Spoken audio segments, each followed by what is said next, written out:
Welcome to Norse Code, the #1 podcast for your Minnesota Vikings. I am your host and producer. My name is James Pagashnik. Thank you guys so much for listening.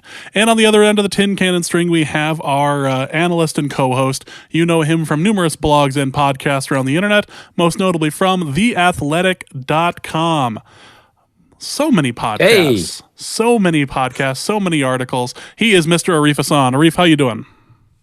I'm good, man. How are you? I am having every technical problem I can possibly imagine. I noticed. This is dumb as hell. It's like the computer and Pro Tools unit decided that this is the one moment that we're gonna just like have all of the problems we haven't had in like 6 months. So it's very exciting. It is, you know, like everybody else going through quarantine right now. I feel like I spend the majority of my time just lying to myself. Sometimes it's about my diet. Sometimes it's about the exercise. Sometimes it's about the books I'm reading or how good of a parent I'm being. And today, it's how good of an audio engineer I am. So I'm trying here. I am trying so hard. Welcome to this. This got dark really quick. Welcome to this episode of Norse Code. Where the point of the episode is just to make Arif laugh. We have a schedule to talk about that's been released, a few interesting highlights, a Christmas Day game that breaks my heart, and some other stuff there. We also are going to be doing a little bit of discussion on scouting and an interview with Matthew Coller, who's going to talk all about his latest venture. We also, of course, have the mailbag as well. But before we start, just want to thank you guys so much for listening. Hope you guys are staying safe out there and doing the best you can to social distance. Speaking of social distancing, I was going to ask you, every year your goal is to start more fights on Twitter or to be involved in more fights on Twitter, and I've noticed there hasn't been a lot of them lately, so I'm wondering if I'm just not seeing them or if this is your version of social distancing. No, I'm just falling behind, quarantine brain, difficult to be productive, and obviously in this case productive means more internet fights. I have to just kind of sit down and grind through it, put my nose to the grindstone, and come to work every day. And by work, I mean this computer with an attitude that I can't let anyone keep me from my goals. And my goals, of course, are to get more internet fights. So no, this is just a personal thing. I shouldn't let the quarantine be an excuse. In fact, I should use it as an opportunity to get into more internet fights. I was going to say, I appreciate you and your situation and what we're all going through, but is this is it getting into internet fights like your version of, all right, I'm going to shower and I'm going to get out of these pair of pajama pants and into a different pair of pajama pants? Yeah, you got to set your mind right. Yeah, no, absolutely. I just needed to clarify that before we start. It's like Arif's been tame Arif's cooking on the internet. Like he hasn't been doing much in the way of like setting fire to people lately. I did just send out a tweet. The Chicago Bears tweeted out, "Who's the first player that comes to mind when you see our logo?" And I, of course, tweeted out, "Best kick returner to ever suit up for the franchise, Cordero Patterson." So that's bound to start something. We'll see. That's... Before we start the show and go into Patreon people, I do want to make quick mention of the Jay Cutler story that's been getting a lot of airplay with his divorce, and no divorce is really something to full on joke about, whatever. But I mean, says you. I mean, if anyone is licensed, it's you. I'm not. I'm sorry. This isn't where I air all of my grievances. That's a different podcast. That's a live show that we do every year. That it's totally different. But we'll go with that. But the thing I was going to mention is there was a quote from him about his return to the NFL that is relevant to his current divorce, which was that his wife was instrumental in him returning because she was tired of him sitting around the house. And it turns out that one of the complaints listed in the divorce is that he was being lazy and just sitting around the house the whole time. So you know what? I may have been too harsh on Jay Cutler, the person, during our years of the podcast, and that's on me. It turns out that Jay Cutler might actually be my spirit animal in this particular instance, and I'm sorry. It turns out that Jay Cutler and I have far more in common than I'd like to admit. So I think that's because I think that's like why we were so upset with Jay Cutler and so easy to pour hate on, because we all saw ourselves in Jay Cutler. Yeah, it's seeing the worst. It's why people who are like, if you have two friends and you're like, oh, these people would totally get along. They're so much alike. That's the problem. Like they can't. They're too. Like, it's the magnets that are the same polarity. Like they will instantly like, no, we hate each other. Why would you even think that we would be able to get along? Like, no, it's totally the same thing. You can't do that. And so we tossed aside Jay Cutler when it turned out we should be embracing him within the context of social distancing. You know what would have been a good answer to that Chicago Bears tweet? Kristen Cavallari.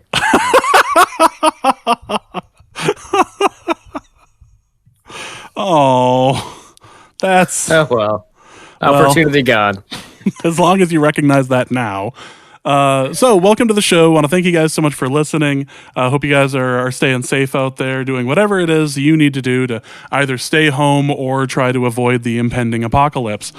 Just wanted to thank a couple of people before we started. Just wanted to go out of my way to thank a couple of our new Patreon subscribers. Patreon, because it's not Patreon, because I listened to some of the old episodes recently trying to find a clip, and it annoyed everybody, but nobody told me it was wrong. So I'm really enjoying that aspect of going back on old episodes. Andrew LaChance, want to thank you so much for subscribing to Patreon, along with Matt Brooks, Zach Pryor, and Joshua. Again, thank you so much for going to the show on patreon.com/Norse Code. Also, a special thanks to Don from Ohio, who increased his pledge, which also explains why we're answering his questions again. So I'm not saying this was extortion. I am saying thank you, Don, for increasing your pledge to Norse Code. Before we start, there's an idea that's been floating around here, and we just want to kind of get the temperature of the Norse Code crowd. A particular former host has expressed interest in hurting himself visually and wants to see if anyone would be interested in going on to either Twitch or Discord and following his journey through the Star Wars universe. There is a discussion as to whether or not Dusty would join us on like a Discord thing or Twitch, and we do a watch along on Disney Plus of the episode of like episodes 1, 2, 3, possibly 4, 5, 6, probably not, and then 7, 8, and 9, which he hasn't seen. If anyone would be interested, maybe we can use this to raise money for some charity, broke podcasters of the United States, something like that. But we can figure something out. If you are interested in this, just send us a quick tweet or comment on this on the Norseman or whatever, saying that you'd be interested in watching this, and we'll put it out on social media if we end up actually doing this. So Dusty has said that if he's going to put himself through this, he'd like it to be for a good cause. I don't know if that's necessarily going to be the case, but we're going to. Yeah, we'll maybe replicate a good cause. Who knows? We'll figure something out. One. Yeah, we'll match all donations up to $3.50 for whatever. So, we'll figure something out. So, if you are interested in watching Dusty hurt himself, and us go through the process of watching episode 9 again, I just tried to do that the other day. No need. Don't do it. Why? I got a new TV. I sat down and was like, I needed something to test it. And I was like, okay, well, I'm on Disney Plus was the app that came up on Xbox One that was already up. I was like, okay, well, let's go through it. Oh. Yeah, why not go through something that changes images every 2 seconds? Yeah, that makes sense. Hey, I needed to see how the color, how the black and white balance and the color balance and everything worked on the TV. Just wanted to see how that worked. And you know what? It's a very pretty movie. I only made it through the first fifth of the movie, I want to say. Before I got it's truly... longer than I would have made it. But that's a good visual test. Before I got truly disappointed, when they got to the sand planet, is when I stopped and went, no, I can't do this. Whoa, spoilers. There's a sand planet? Come on, man. Yeah, well, I didn't mention the name of the character they saw there. I just mentioned the sand planet. So let's get into the episode and let's talk about the scheduled release, because there are a few interesting games on here that are worth talking about. The first thing is that the season opens at US Bank Stadium against the Packers, and I'm not entirely sure if that's ever happened before. Yeah, the Vikings tweeted that this is the first time in their history that they've opened at home against the Green Bay Packers. I have not checked, so I'll just trust them on that, which is pretty unusual. They've played this team for like 60 years, so I am kind of surprised by that. But yeah, okay, sure, great. The Vikings' record at home against the Packers is all right. I think they're 3-3 in the Zimmer era, but in the last 4 years, they're 3-1 as Rodgers has either declined in quality of play or has gone missing for Anthony Barr-related reasons. So that's actually one of the best things I've ever heard. I want that to be the title of the episode: Anthony Barr-related reasons. So, yeah, I mean, given the Packers' general decline in the quality of their play and their inability to support their quarterback in the draft or free agency, that could be a pretty good way to open the season. I would give the Vikings better than even odds to win this game, and I wouldn't be shocked if Vegas did either. The real question is, and we'll address this in the mailbag, how much is home field advantage worth this year, given all the kind of the vagaries surrounding fans attending games and stuff like that. So we'll see. But I think that opening is pretty interesting. So I would say maybe a 60% chance of winning. And, I don't know, does setting a tone matter? If it does, then yeah, you set the tone for the season. Great. And then they play like 3 AFC South opponents, which is kind of interesting, right? Because there was a rumor right before the schedule release that the AFC and the NFC matchups would all be at the beginning of the season. And I presumed that, if that rumor was true, that it would allow the NFL to cut all of the AFC games. And, in case they needed to kind of delay the season, and then you would have people playing within their conference, which I think would have been great and smart, but they didn't do that. They're opening with a divisional game and then 3 AFC, NFC games. So it sounds like maybe that was the original plan, and they were like, no, we got to capture people's interest for the home opener and stuff like that. Be like, well, we can lose one interdivisional matchup out of it. Like just that. Yeah, let's make it the one that's designed to catch people's attention at the beginning of the season. That's the one we can lose. Yeah. I guess the alternative is like the Vikings play the Lions, which is fine. You can lose that. No one cares. But a ton of people would care if you lost Packers, Bears. So, yeah, I guess that makes sense. Yeah, it's part of the argument or part of the annoying thing that Packers fans like to point to as far as we are your greatest rival, but you're not ours. Like, nobody really cares about your matchup. Everyone cares about, like, the bigger matchup is Bears-Packers because it's been around longer or whatever. So it's that wonderful thing that the Packers fans get to point at and annoy us. Yeah. I think the better way to sacrifice that matchup is Vikings, Bears, Packers, Lions, but it doesn't matter. Yeah. And maybe it's because they feel like they can move, worst case scenario, they could potentially move the games to the end of the season. Like we could put week 1 at the very back end of it because it's still a divisional matchup.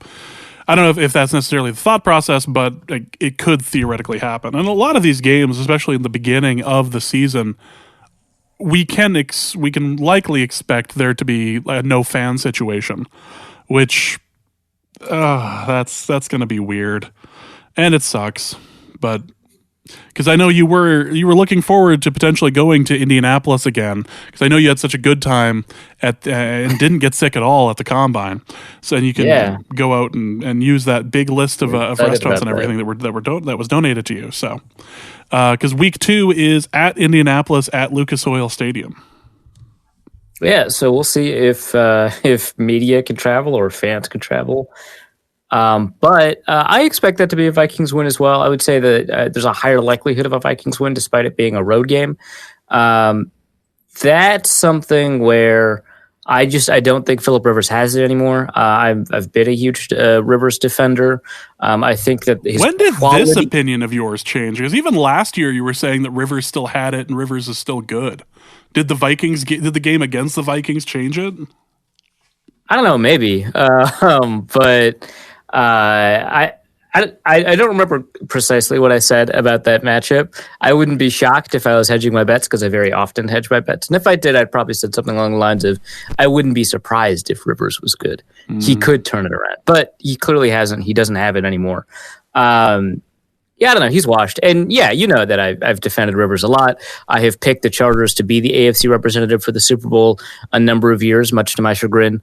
And I think that the quality of play that he's put together over his career is kind of Hall of Fame worthy, even if he hasn't had the accolades to match it. But I just don't think that's who the Vikings will be playing in 2020. So I see that as a higher likelihood of a Vikings win, despite it being a road game, if that matters, this year.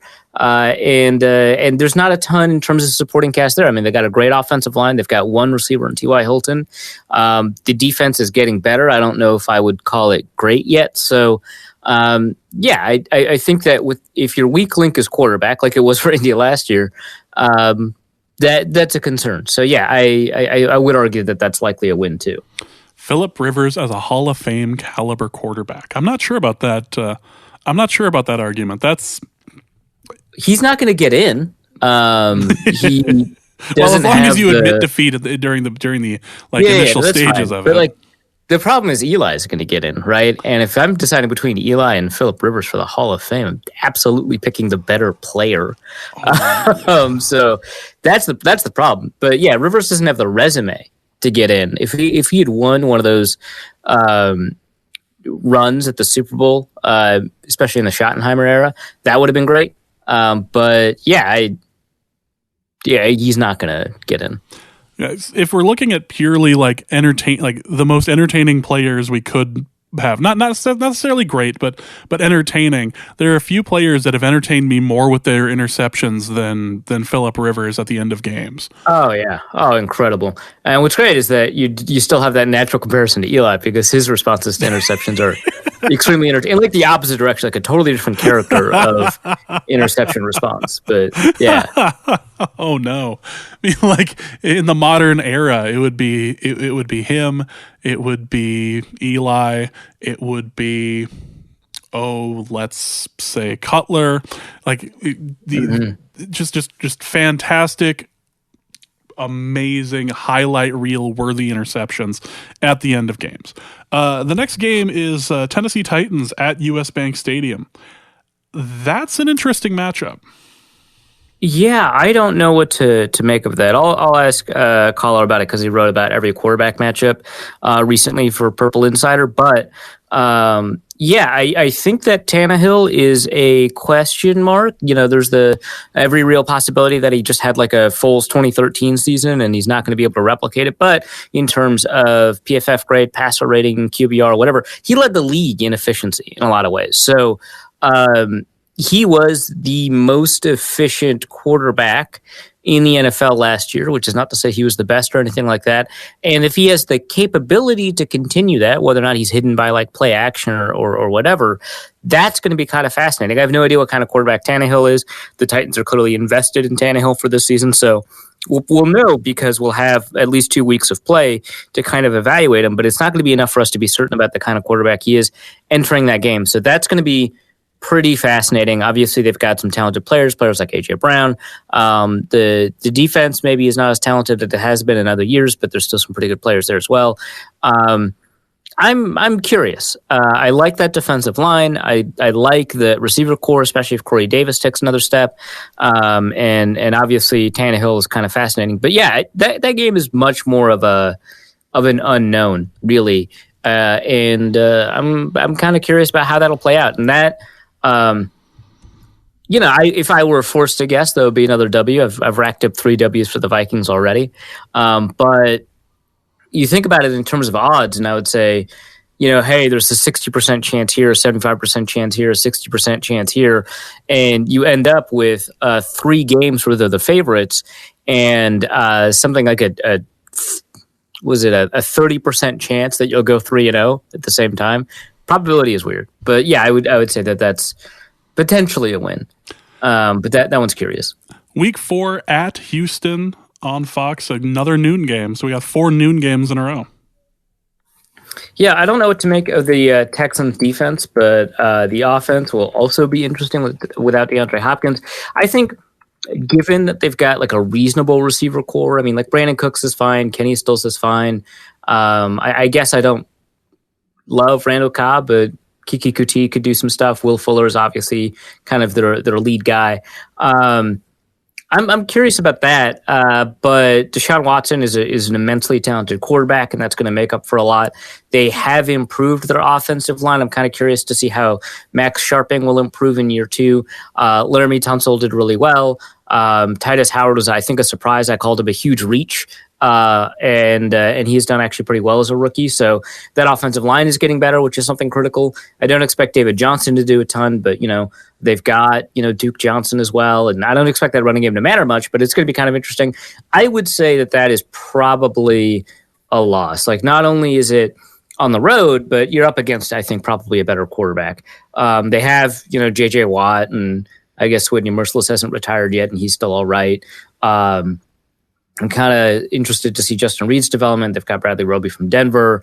Some mistakes, right? Like DeAndre Hopkins, I wouldn't call that a good move. I would say that starting Vernon Hargreaves at cornerback is not a great move. We'll see if John Reed takes his role, but the defense is going to be interesting. They have the ability to generate pressure. I don't know if they can do anything else, but given how good the quarterback is, I would say that that's probably a win for Houston.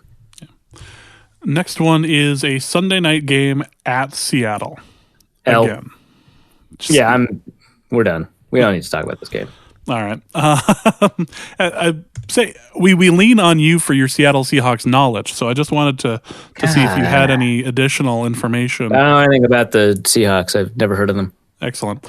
Noon game the next week, Atlanta Falcons, US Bank Stadium. The Falcons did a lot of kind of, would you say, questionable things around the time of the draft and free agency? Like, the Falcons were busy, but I'm not sure that they got any better.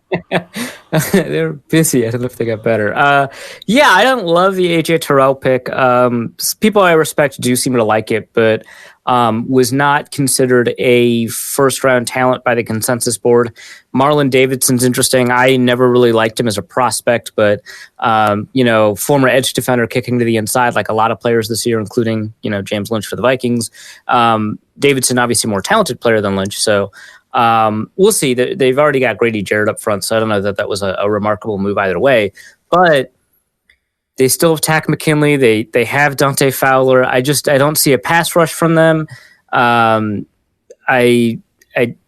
Deion Jones is healthy, they've got like a bunch of speed at linebacker. But I don't know. Like, they have to figure out if Charles Harris or Dante Fowler or Tack McKinley can rush the passer or whatever. I don't know that defense doesn't have a ton. Maybe Isaiah Oliver takes the next step. Ricardo Allen has been good in the past. They were the first major reach in the draft with Jalen Hawkins, but maybe he could be kind of interesting. Safety, I'm kind of less concerned about reaches there. So, I don't know. But they're going to need Caleb McGarry to take a big step. They're going to need Chris Lindstrom to continue high-level play. They're going to need Alex Mack to continue on. I think he's already started declining. But that offensive line is functional. It is a reunion game. Laquan Treadwell, I guess, is suiting up for the Falcons. We'll see if he makes it through camp. But I don't know. Matt Ryan's good. Julio Jones is good. Calvin Ridley's on the verge of a potential breakout. That's kind of where it's going to be. But they don't have a ton of other weapons. They lost Austin Hooper. They replaced him with Hayden Hurst, old man Hurst. I don't know. I guess Julio has just not hurt the Vikings as much as he's hurt other teams, and so it's difficult to say he's going to be a huge threat given his history against the Vikings. But there's a big threat here. I don't know. The Falcons always seem to screw things up, despite the fact that they've got some really talented players at some really key positions. I think for the sake of not being too optimistic, I'll count it as an L, but I'll say that this is probably the least likely L that I'll mark down. And you're even forgetting about the addition of Todd Gurley. Yeah, how could I forget that? Yeah, he could be important, possibly, depending if he is healthy enough. Actually, it's week 6. He probably won't be healthy enough to play. But he's probably not healthy. No. Week 7 bye. That's a pretty good placement for a bye week. And then week 8 at Green Bay. Yeah, the Vikings don't seem to do a remarkable job on the road against Green Bay. I did look up the record. It's 2-3-1, so it's actually not that bad. But in terms of point differential, it can get pretty brutal. And then the tie felt like a big mistake from the Vikings in terms of like the ability to perform in a key situation. I'll say that's an L just because I think it's more reasonable to predict like a surprise L against the Falcons and then, split Green Bay. I think that makes sense. Already talked about the Packers roster, so no need to go to it any further. The Vikings coming back after a bye and then going to Green Bay. At least there's like that part of it with the with the rest. Yeah, I wouldn't be too pessimistic about this game, but I think the bye is a good reason not to be. But likely L. Week 9, Detroit Lions at US Bank Stadium. I would say that's probably a win, but Stafford might be the best quarterback in the division, which is just a weird thing to say. This could be his year to do that. It could be his 1 year. He was on MVP pace last season before the injury. Maybe it's like a Ryan Tannehill thing where it's like, you had your 8 games, but Stafford has a much stronger history of at least quality play. Versus Tannehill. So there's something there, but he was playing at an extraordinarily high level. I do still like that receiver core a lot with, Kenny Golladay and Marvin Jones. Defensively, I mean, it's not like they've got pass rush or linebackers, but they've got some stuff. I would mark some young corners now. They do. I would still mark this as a win just because the Vikings seem to do a really great job hitting Matthew Stafford. Regardless of like what their offensive line situation is, regardless of kind of how quick their passing game is, they just seem to hit him a lot. So cool. I'm curious about Jeffrey Okudah, but I don't think he's going to be enough to kind of make me confident in that defense. Matthew Stafford seems like the monkey's paw of quarterbacks. Like you can have one thing, but then everything else is going to go horribly wrong for him. I want a 40 touchdown season. All right. You will get that within the first 3 weeks. Then everything goes to hell. And then we play the Bears Monday Night Football in Chicago. I'll just mark that down as a loss. All right. Probably to Nick Foles, I think. Probably. As if there's some sort of a question on that one. November 22nd, week 11. It's a 3:25 game. Cowboys at US Bank Stadium.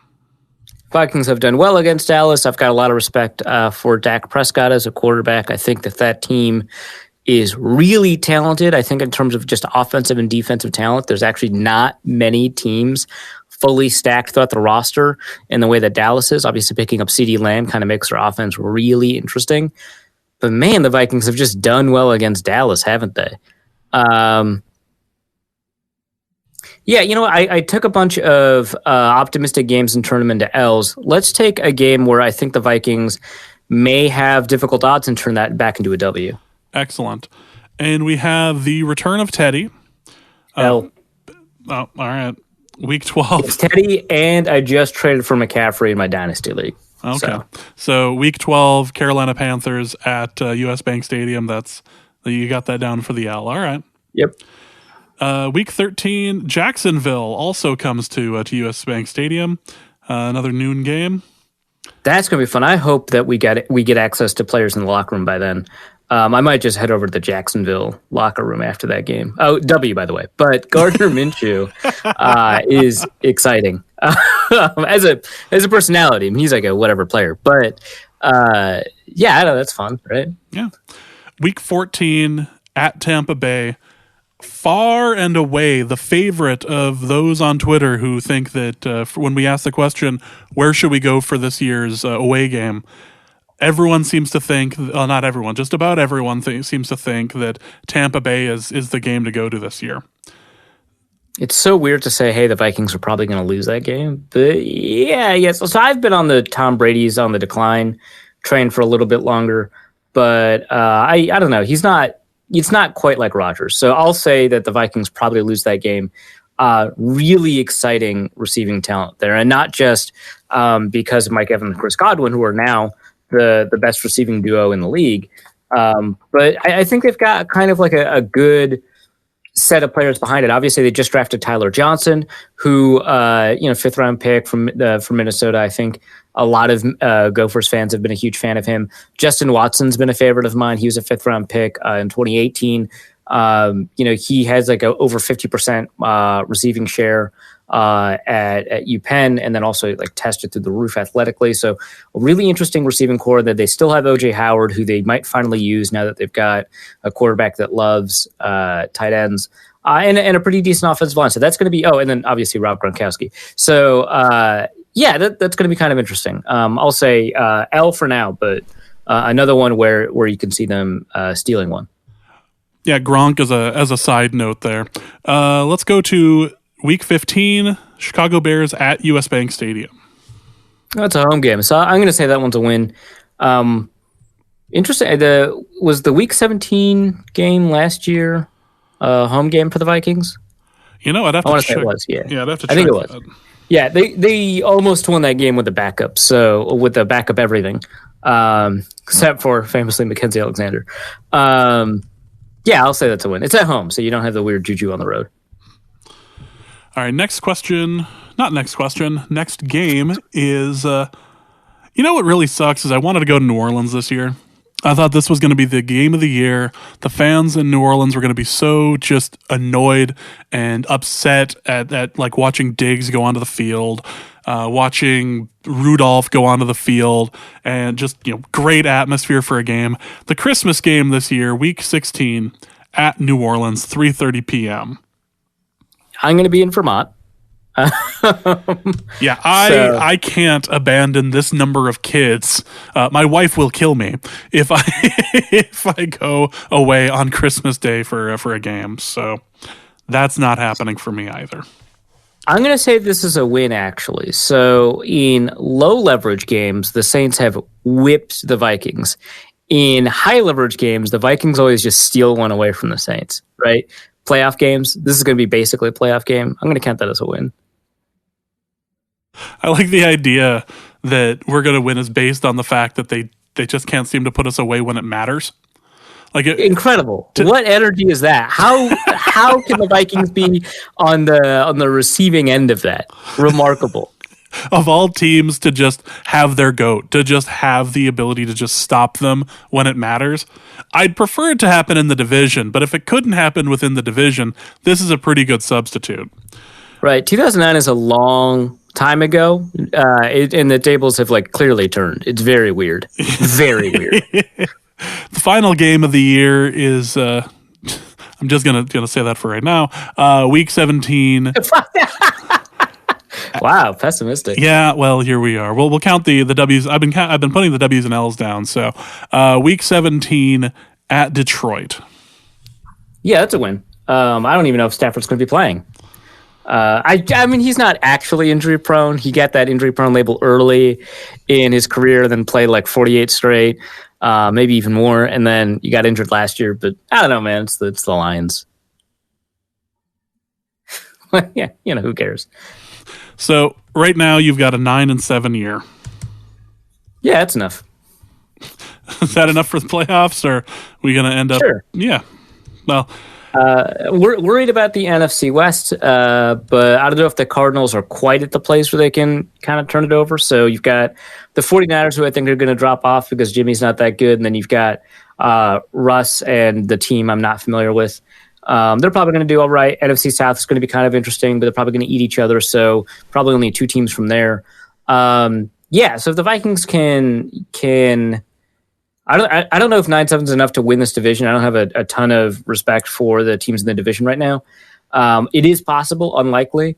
But I would say the Vikings are probably the second wild card with that record, because I don't know if the Cardinals have enough yet. Now, what's also worth mentioning is the fact that, when analyzing this, you've got 2 games that are potential wins that are currently listed as losses, which would end up bringing it up to potentially 11.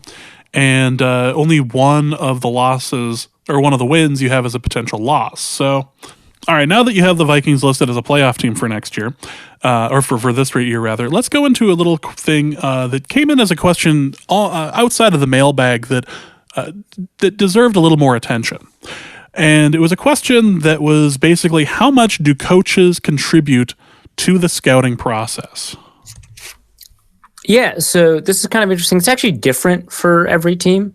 But for the Vikings, this is kind of what I found out about how much coaches kind of contribute. So at some point in the offseason, after the draft is over, the Vikings will, have a bunch of team meetings and then go over what they want in the different position groups for the scouts next year. And so the scouts have a list of the teams that they've already got their schedule kind of planned out, which is going to be kind of different this season. But generally speaking, they've got their schedules planned out for which games they'll be going to, what they'll be scouting, what visits they'll be taking, and so on. And so very often scouts might, on a Friday, head to one campus, take a look at game film. Saturday, watch the game, interview people before and after the game to talk about the players that they're interested, and then head out on Sunday. Sometimes they'll actually go to two campuses in a weekend.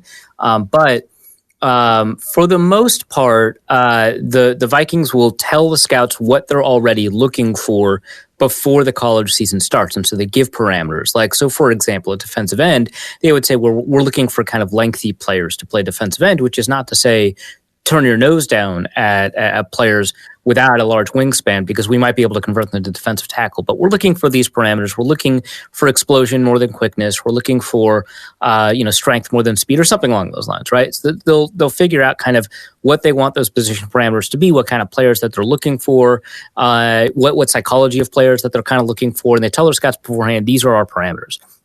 And the scouts will use that. They'll go over the list that Blesto puts out every year, which is a national scouting service that most teams subscribe to.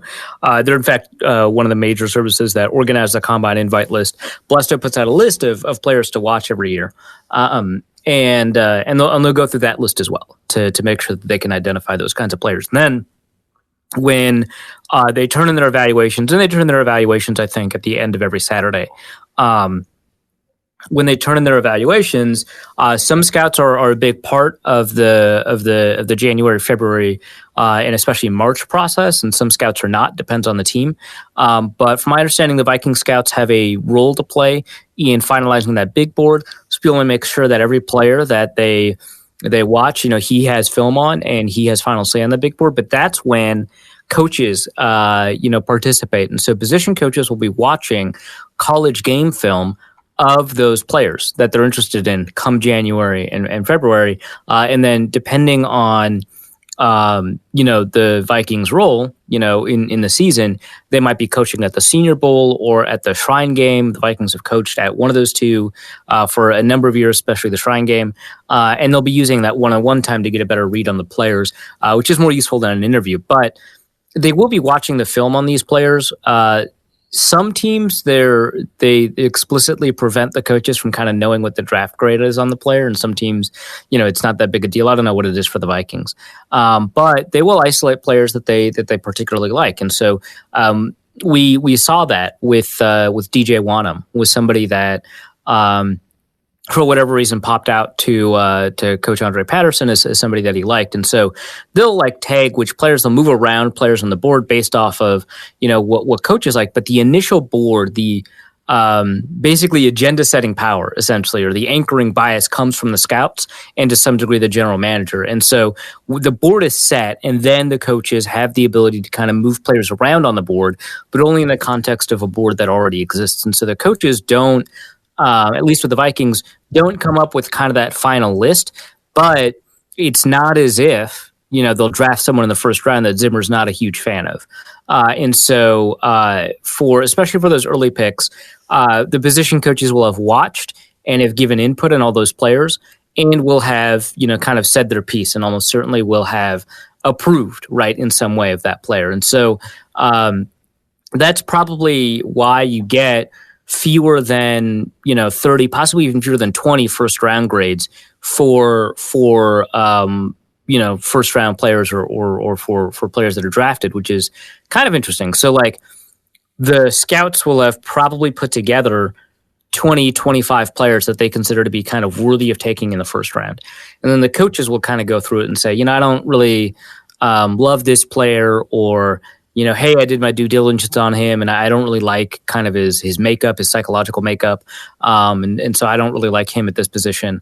And they'll narrow down those 25 first-round grades to even fewer. So, the coaches play a big role in that final process of determining who gets drafted where. And then the players that do end up getting drafted very typically, especially early on, have approved, right? Yeah, I don't think you'll find somebody drafted in the first 3 rounds where the coaches weren't in some way in love with that player. So they play a pretty big role in the scouting process. Some teams don't like having the coaches especially the position coaches come in because coaches sometimes just have this priority on players that are ready right away and don't like developmental projects. The Vikings clearly are not that. They really love their developmental projects. The coaches love their developmental projects. So the coaches play a big role, but certainly the biggest role is still the front office staff that set the agenda, right? That they figure out the initial anchoring for where the players are generally projected to go, and then the coaches kind of move them around based on that. But it is important to remember that anchoring is based off of the parameters that coaches gave them before the season on the types of players they wanted. And those will change potentially every year, right? Like, remember, Zimmer he just said it explicitly to us in the media room. You're not going to see many corners that are 5'10", here. And that's clearly changed, right? The Vikings drafted Mike Hughes, and then they drafted Jeff Gladney. They drafted Mackenzie Alexander. That's clearly changed. But they will determine what they want in a player, what sacrifices they're willing to make in order to get advantages somewhere else in terms of a player's kind of full skill set. And then the scouts will kind of set the board, and then the coaches will have input on that board. But they won't have watched as much film as the scouts have. They will have watched a lot. The Vikings have a priority on taking a look at players against their best competition as one of the things they do, and that's what both the coaches and the general manager does, is that they watch film against a player's best competition in order to kind of, it's one strategy. I would say that it's not necessarily all that much more useful than, if a player struggles against his worst competition, I feel like that's useful information too. And that's less important than if they succeed against their best competition, at least for the Vikings. But yeah, I tend to prefer just larger samples, so I don't really care that much about best competition, but it is noteworthy, and it's something the Vikings focus on.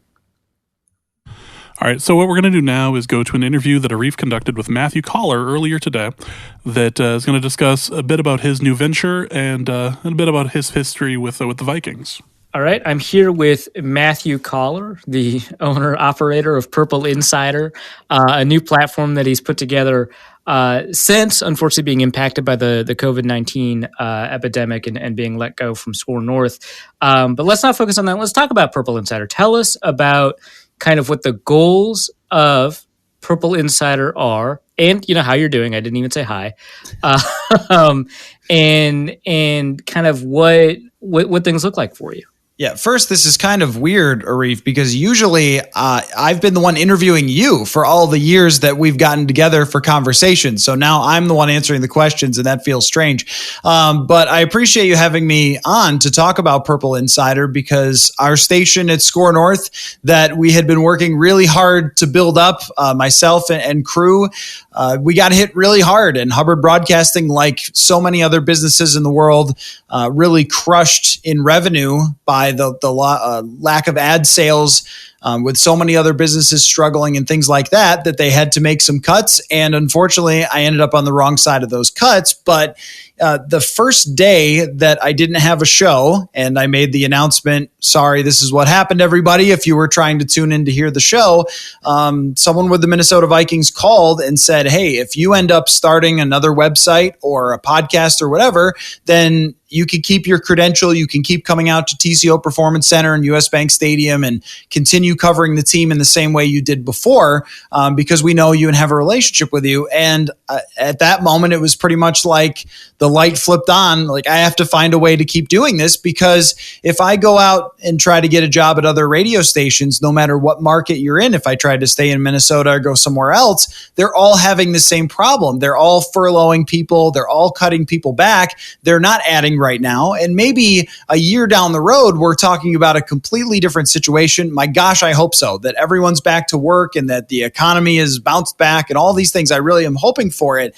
But just in that industry, I knew that I wouldn't have much of a chance to get back in right away. So I decided to start investigating how I could start my own site and keep covering the team. And so I used the website Substack, which is kind of a newsletter website, but it helped me build the entire thing.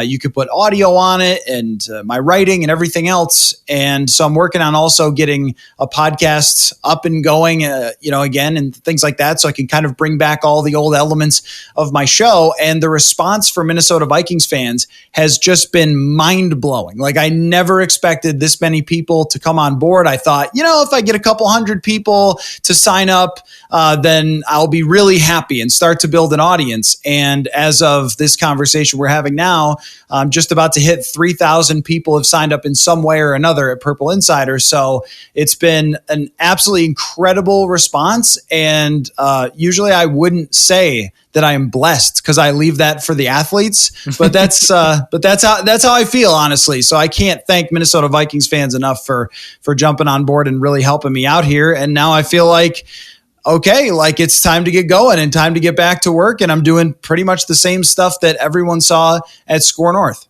Yeah, I mean, you're pumping out a ton of stuff. I mean, my inbox is already blown up with all your articles. I admit I haven't read them all. There's a ton. But I did read the piece on comparing Kirk to all the quarterbacks across the schedule, which I think was a really great way to kind of get your thoughts across on Cousins, his strengths and weaknesses, in a way that was kind of unique, comparing him to the other quarterbacks. And then also like throwing in your thoughts about like how sustainable is Tannehill, who the hell is Nick Foles, that kind of stuff. So pretty interesting stuff. The way that this newsletter is organized and the way that you write, it feels like you're writing kind of a different set or a different style of stories than the way you covered stuff at Score North. Have you found that this new platform has changed the way that you're writing and the way that you're getting across your ideas? Yeah, a little bit. There's a much more personal feel, for one, because you're not just sort of blasting it out to whomever might come across it. You're sending it to the people that you know kind of exactly what they want. If they signed up for my newsletter, then they didn't sign up because I reported the injury report on Friday. Like, they signed up because they were looking for feature style type of things. Like you said, the article looking into Kirk Cousins versus every quarterback on the schedule. I know they're looking for analytics there. They're looking for, my analysis based on the Pro Football Focus annual that includes everybody's accuracy and how they perform on third downs and like deep dive into the woods. So I can really go as far as I want to with that, knowing that the audience is people who are really thirsty for deeper coverage of the Vikings. And I know that with you and your writing, you've always taken that same exact approach of not trying to cover the day-to-day type of news things, but going as hard as you can into, let me give you something that you haven't read before or that you're not going to get anywhere else. And so I've always respected that a great deal about your work. And I'm trying to do the same thing now, even more so than I would have before, where, before, if the Vikings say, signed a player, I might write a small 500-word story. They signed this guy. Here's kind of his background or something like that. But now I'm not going to feel the pressure to post something really quickly to have it up on the site. I'm going to work on it throughout that evening and have it in your inbox the next day with a much more detailed analysis. So it really has to change my thought process. And then I'm just kind of trying things out. Like, I did a little mailbag today where I took questions from the comment section, which is actually a nice comment section now. Like, everyone's friendly because they like signed up to be there. So they are being nice. as opposed to how crazy comment sections can be. But, so I took questions from the comment section and then just wrote about them, but in much more of a first person, like, well, I think this or I think that, which I would not have necessarily done before as somebody who was taking the much more of an approach of a reporter. So I've made the you've already mentioned that the tables have kind of turned in this really bizarre way. I've made the transition from like having to be my own platform organizer, my own boss, the guy who has to be in charge of promotion and be in charge of content and be in charge of kind of every other part of kind of managing what I do, to somebody who has a boss who's got, the benefits, right? There's like resources available. Someone edits my work and stuff like that. But, things aren't as free. I can't say everything I want to. I think it's okay for me to say that. If somebody at The Athletic is listening, they probably are okay with me saying, oh, I can't say everything I want to. But there's restrictions there on what I can do, and then also I have to like meet a deadline, and I can't like take an extra week to kind of form my thoughts on something. And so there's benefits and drawbacks to kind of every platform and position that someone is in. What have you kind of noticed going in the other direction, where you're in charge of your own content strategy and your branding and your promotion, et cetera, et cetera, et cetera? But also there's like a lot more freedom in the way that you can approach it. What stood out to you in that transition? Yeah, no, that's interesting. For me, it's not super, super different from the content standpoint, because I pretty much had complete charge of what I was doing at Score North. So everything that went on the show was pretty much designed by me. And I worked with a producer to help me out. And that has now become my wife. If I have some idea that I don't know whether it's going to work, I walk in the other room, quarantined, and I say, hey, what do you think of this? So that's a little different. But, for the most part, I was coming up with all my own story ideas anyway and writing them when I had the time to do it.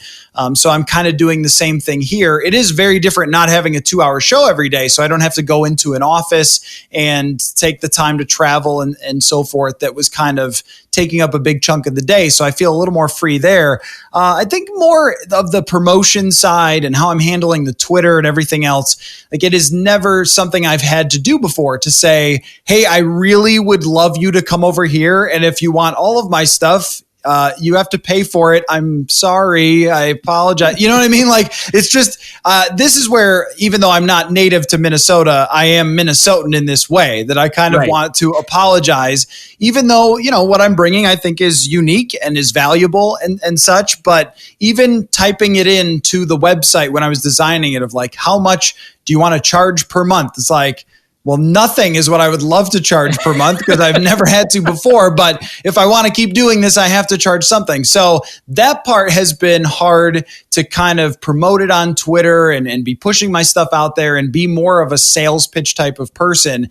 And the other thing is, it's just terrifying. It's really scary to go out on your own and say, hey, everyone, I hope that you liked me before, because if you didn't, this is going to go really bad for me. and so far, at least there have been enough people who wanted to jump on board to where it's gone way above my expectations. But I'll tell you that it is a really daunting type of thing to have to say to everyone, like, hey, come over here. Can you? I know that, this place is asking you for $5 a month, and that place is asking you for this and this, and Netflix wants your money, and Disney and everything else. So I understand how hard it is. And that's why I do have a free option on the site as well, because, I know that some people don't have that extra income, but you can still get the content as well. So that was like my Minnesota side, is to have free content coming out as well.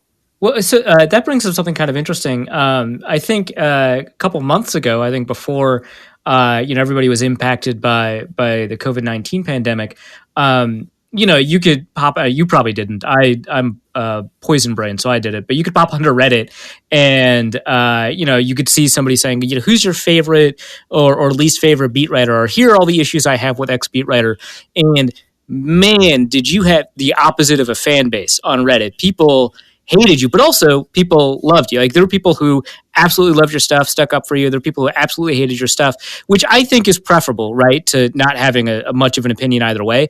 But it did mean, obviously, that people were passionate enough, that people that liked your work were passionate enough to kind of put their money forward and help support you in this venture. What does it feel like to have kind of such a polarizing audience? Well, I guess I didn't realize it was that polarizing, so thanks for telling me. Hey, there's a lot of people that hate you, Matt. Thanks. But I mean, you've seen your own Twitter mentions. There's people who have taken a lot of issue with you. Yeah, no, there has. And that has always been part of having something to say, I think, is that my specific job has always asked me to have opinions. If you are a beat reporter, that is a much more objective, here is what is going on with this team, and here is this guy's background story or this situation, and it's laid out in a much more black and white manner, which if I was doing that job, that's how I would do it as well. But my job has never been that. My job has been to work at a sports radio station. And last time I checked, if you don't have opinions on a sports talk radio station, it's not going to work out well for you. If you go on and have your show and you say, hello, welcome everyone. There was a transaction today. The Vikings released Laquan Treadwell. I think people would tune out pretty quickly. So anytime you have opinions, that is going to sometimes conflict with other people who have strong opinions as well. And I like that. I mean, I've always enjoyed the energy that comes along with debating different topics and things like that. But, as you know, there are always going to be people who get way more upset about regular sports stuff than is necessary. And so, I always, people might think that I'm, like really clapping back at them or something on Twitter, but oftentimes I'm just sort of retorting the same way I would if they called into a show.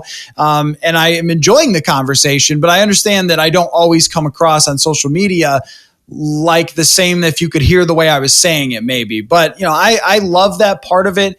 And I think that is kind of where you build a more hardcore audience on the likes you side, is if you have something to say and you can bring them an opinion that they can debate, they could talk about with their friends and everything else. And I've always really loved that part. And that was the thing, when I did lose my job, it was really a kick in the gut, because I was thinking, at that time when I got the phone call of like, I'm going to really miss having these, fired up conversations with everybody when the Vikings sign a backup nickel corner or something. And we all go, how's he going to play? I don't know. Is this a good signing? Is that a bad signing? And that was one of the reasons that I wanted to start Purple Insider, is because I didn't want to give that up. I love that element of it. And now that we have a lot of people at Purple Insider with the comment sections who are debating with each other on different things and doing it in a respectful manner, which is great. It's kind of scratching that itch, and I'm really enjoying it. But yeah, it's never bothered me that some people wouldn't like what I do. I would expect that. If you come out with an opinion and you say, you know what, I don't think your team's quarterback can win the big game, like, who's going to say, yeah, man, not everybody is going to say that. So that's kind of how it goes. It's the nature of the beast, but I've always tried to embrace it. Do you hold a close personal grudge against Kirk Cousins? That's the question people ask me. And I don't really know where that comes from, though, because when you read my work and you look at the articles that I've done, even some, including Kirk Cousins or featuring him as the main voice in an interview or something like that, I did an article about how he throws after practice every single day and like what the value of that is and what he learns from throwing after practice and getting comfortable with the receivers and stuff. And we had a great conversation. And, since he's been here on a personal level, I've gotten along with him really well. I mean, sometimes he says stuff where you go, Kirk, did you really mean to say it that way? But sometimes, but his relationship with the media is good. I mean, he's very respectful in his answers, and he is often insightful and smart. And if you ask him a football question, he's going to give you a good answer. I really respect that a lot. Yes. And no matter how many times you say, look, the guy is a very, very good quarterback, but here his shortcomings might keep them from winning, no matter how many different ways you package that last part is going to drive people crazy, and I think that's what's going to stick out is the negative or the criticisms pop out much more than when you write a really nice feature about him. But I think that what I do and what I've always done is to just look at it as it is and then form my opinion based on all the evidence that's there. And another thing that I respect about your approach as well is that it's not about, whether Kirk Cousins dances well after a touchdown, because he sure as heck doesn't. But and it's not even about like how he looks or anything like that. It's really just about his skill set and his personality as it relates to the locker room, not to me in any way, shape, or form. It's entirely about, what he is as a quarterback and what it takes to win in the NFL as a quarterback. His price matters, how much it costs to sign him. And, initially I was against them signing Cousins because I thought if you put this much money in, eventually it's really going to hurt you in other areas. And so far the results are kind of, you miss the playoffs once and win a playoff game. It's exciting, but, that's one we're going to debate for a very long time. But I think people don't understand that with Cousins, he is fascinating, and I love talking about him and writing about him because he's so interesting, because he's got this great talent of throwing the ball and everything else, but he's also got these shortcomings that pop up at the worst times. And it's this constant roller coaster with him and how he's covered by the national media. You remember all he did was admit to apologizing for missing a throw, and the national media went berserk. So even the media's response to him, teammates' response to, like, all these things are sort of fascinating to me. And I guess I would try to say as much as I could, like, guys, it's not anything really against Kirk. It's just that I'm going to spend a lot of time talking about the quarterback, right? It's football. Well, it's from a media perspective, it's much more interesting to talk about Kirk Cousins on a particular week than it is Tom Brady, even though, like, obviously Tom Brady is like the more qualified quarterback in every respect. So, like, from the perspective of somebody writing on this side, like, it would be nice to go to a Super Bowl and cover that. That's probably pretty good for our brands. But from the perspective of like a week 4 game, Tom Brady is going to say nothing, and then he's going to be good, and then you're going to write about how he was good, and that's really great to have. That success drives like subscriptions and stuff like that. So it's not as if it doesn't help us that a Tom Brady level quarterback can't help. But like from the perspective of just having different angles and conversations, like if you ask a teammate, hey, what is it about Tom Brady that makes him great? You're going to get the same answer from like the 40 different teammates. But if you ask, different players, what they think about Kirk Cousins on the record or off the record or anonymous or not, you're going to get a wealth of different answers that I think are going to be a lot more interesting. And I think that kind of drives a conversation that is going to lead to these questions about whether or not you have like a close personal grudge against a quarterback. It's a great point that you make, though, because I've been watching, like the rest of the world, The Last Dance on Michael Jordan. And if you notice, Michael Jordan was so good and he won so much that eventually the media is basically just talking about, like, is he a jerk? Does he gamble too much? Like, they ran out of things to say about Michael Jordan because at every obstacle, he just overcame it and won. And I'm sure that, his comeback with the number 45 and stuff was a great time for media and discussion for that very brief time. But then he just went back to destroying everyone again. And by the third title, what can we say?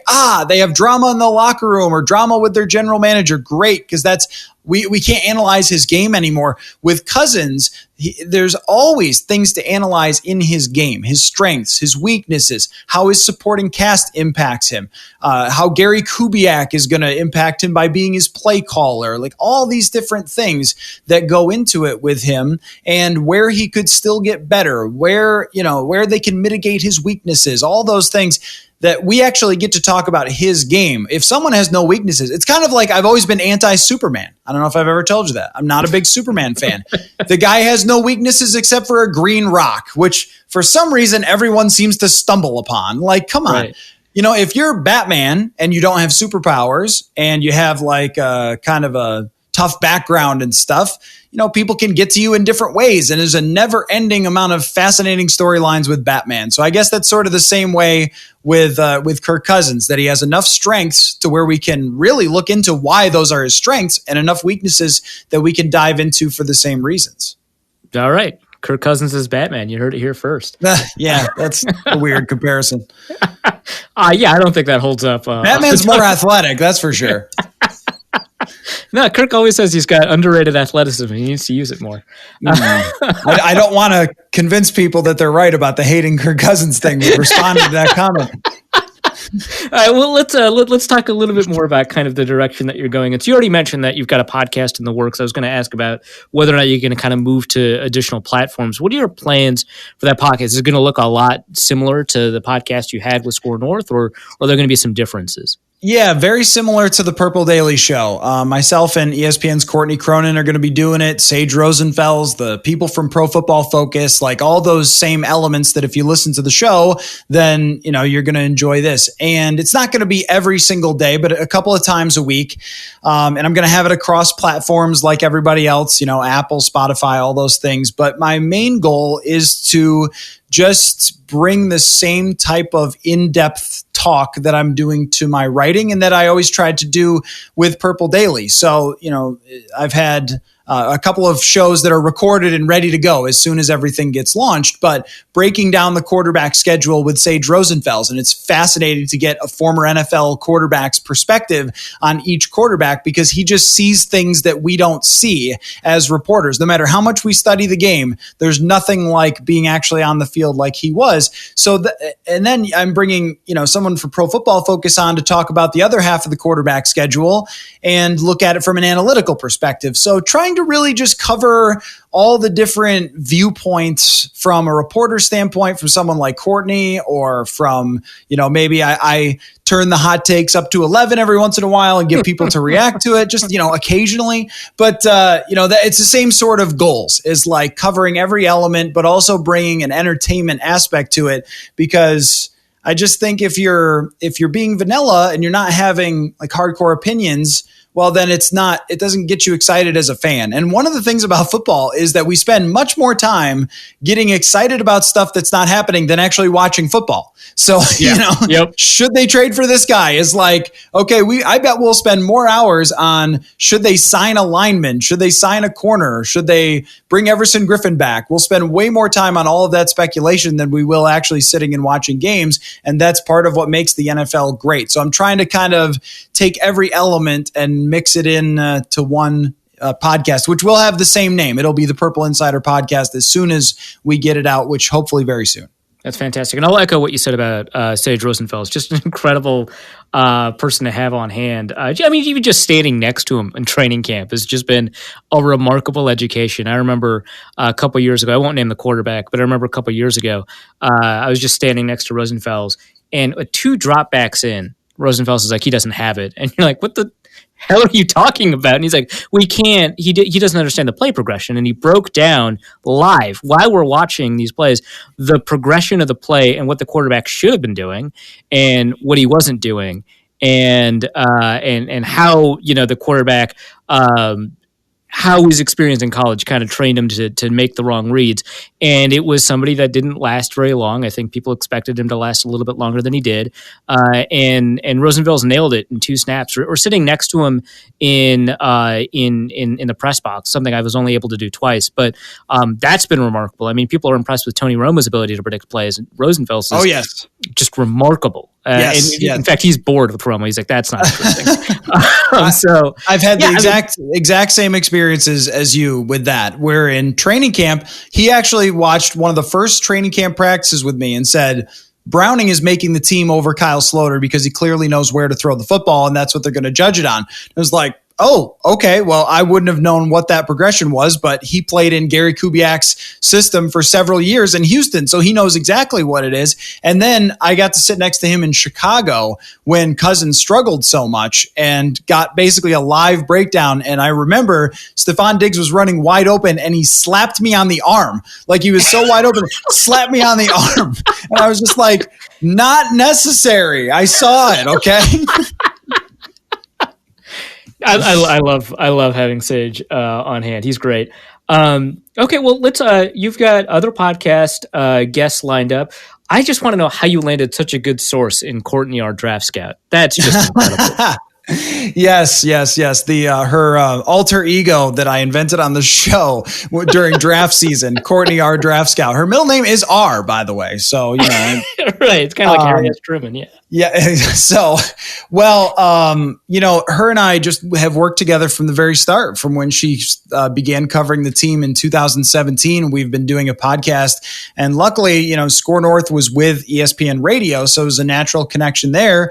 And then, after this happened, it was like, all right, we need to keep this going though, because we have a lot of fun on the show. You mentioned, things like Courtney, our draft scout. Last year, we gave out neck rolls of the week to players who had tough performances, just fun things like that. We have a hot route segment where I take regular generic news stories and spin them into either our own lives or something Viking connected. And we both wanted to keep on doing that. And she does an incredible job covering the team. She writes great features. She has sources that brings an extra level to what we can talk about, because when it comes to certain situations, let's say with Everson Griffin, she would have been hearing things behind the scenes. Is he going to come back? Is he not going to come back, and stuff like that? So to have her reporter perspective, and then also the fact that she does ESPN Radio too, so she has really good chops on the radio as well. So to be able to have her as a radio partner is absolutely amazing, and I'm very lucky to be able to do that. And that's why I can't wait to get this thing published, because I know in our first episode she's going to pick the schedule, and usually something goes wrong when we try to do that. So, so no, it's really good though. Having her along board is amazing. Cool. Well, I'm going to ask you a couple of Vikings takes, kind of move away from the discussion of your platform to the discussion of your content. And I'm just kind of curious about kind of some of your takes, because I've missed some of them. What was your favorite draft pick? Not necessarily like the best value or the best player that they picked or whatever, just like your favorite draft pick for whatever reason. It's Cameron Dantzler for me. I think that they really, hit it on the head with the first two picks, and there's not much to argue there. When you get 2 first rounders, you'd really have to screw it up and say draft a quarterback from Utah State who's inaccurate or something to really botch it. But all right, cosign on Justin Jefferson. The guy gets 110 catches at LSU. What am I going to say? He's bad, right? I mean, runs a 4.4. I don't know, guys. I don't see it. But when they got Dantzler, I just thought, from actually watching him play, he has just a really natural, football player type of feel for covering people. And when he was up against Jamar Chase, and Jamar Chase is running a go route, and I don't know if there's a better receiver in college football for next year than Jamar Chase. I mean, he could be like a top 5 pick, and Dantzler's running right with him on a go route down the sideline and making a play on the football is like, okay, I don't know what he ran in the 40, but he was running pretty darn fast with pads on and a helmet right there. And so, when a player who's that skilled on the field and has such a great production at the SEC level, where I think that now you see a lot better passing teams than you used to in the SEC, and he drops because of a 40 time, I'm really interested. And, maybe he becomes a player he kind of reminds me just of his size, his lankiness of a Dre Kirkpatrick or something. I don't see a superstar, but I love the value of that draft pick of someone who dropped for, not being a track runner, I guess. That's fair. He's, I think, the most fascinating prospect, just because, his middling combine numbers, but then also, I mean, there's this discussion from the PFF guys, from everybody that talks about his production on the field. And then also, I think if you take – so I wasn't super in love with the pick from a Vikings perspective, but if you take a look at the corners left on the board, it was a clear, obvious pick. I mean, there are corners I liked more, like Amik Robertson or whatever, but the Vikings already have their fair share of players under 6 feet tall playing cornerback. They just didn't have an option for a matchup guy, right? And so – Dantzler's there. He's talented. The Vikings obviously like him a lot. And so, that is an easy pick from that perspective. But he's just fascinating. Who is he a 4.38 guy? I don't know. He ran with Jamar Chase, right? That doesn't seem likely, but who knows? Right. I would trust much more what he looks like actually running on a football field than I would him running in shorts. And there are just too many guys. And I know that there are analytics that point toward, hey, if you're a corner and you have over this 40, you're probably not going to make it. But I also think that this is an unusual type of situation with him where he's clearly faster than that on tape. He's not a 4.3 guy, which that video that he put out.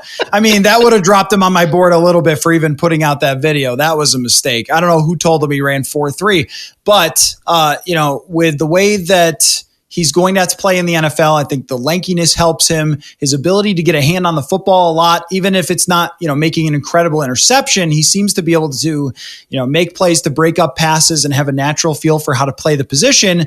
That to me points toward you might have something there. And from the positional value standpoint, it's the best position you can take. Just, okay, is this the best guy on our board? Let's just take him because he's a corner. Because the way I think of it is, and this is influenced by Pro Football Focus's studies, but is you have to have a lot of these people usually. The Vikings have been lucky that they haven't had a ton of injuries at the cornerback position. But if you have somebody who's a good player, good starter, and they go down and the next guy up is awful, well, then they're just going to attack him all night long. It's kind of like what we saw in Dallas with them going after Mike Hughes, where it was just throw after throw after throw in his direction. I think every NFL team will do that if they know that the opponent has a really poor corner. So if you have 4, 5, 6 guys who can play, it's a big advantage for you. And so, yeah, all right, is this guy was good in the SEC and he's tall? Like, take him. He's good and he's tall. Okay, so what's your, hottest take on the Vikings' upcoming season, assuming it happens? Hottest take.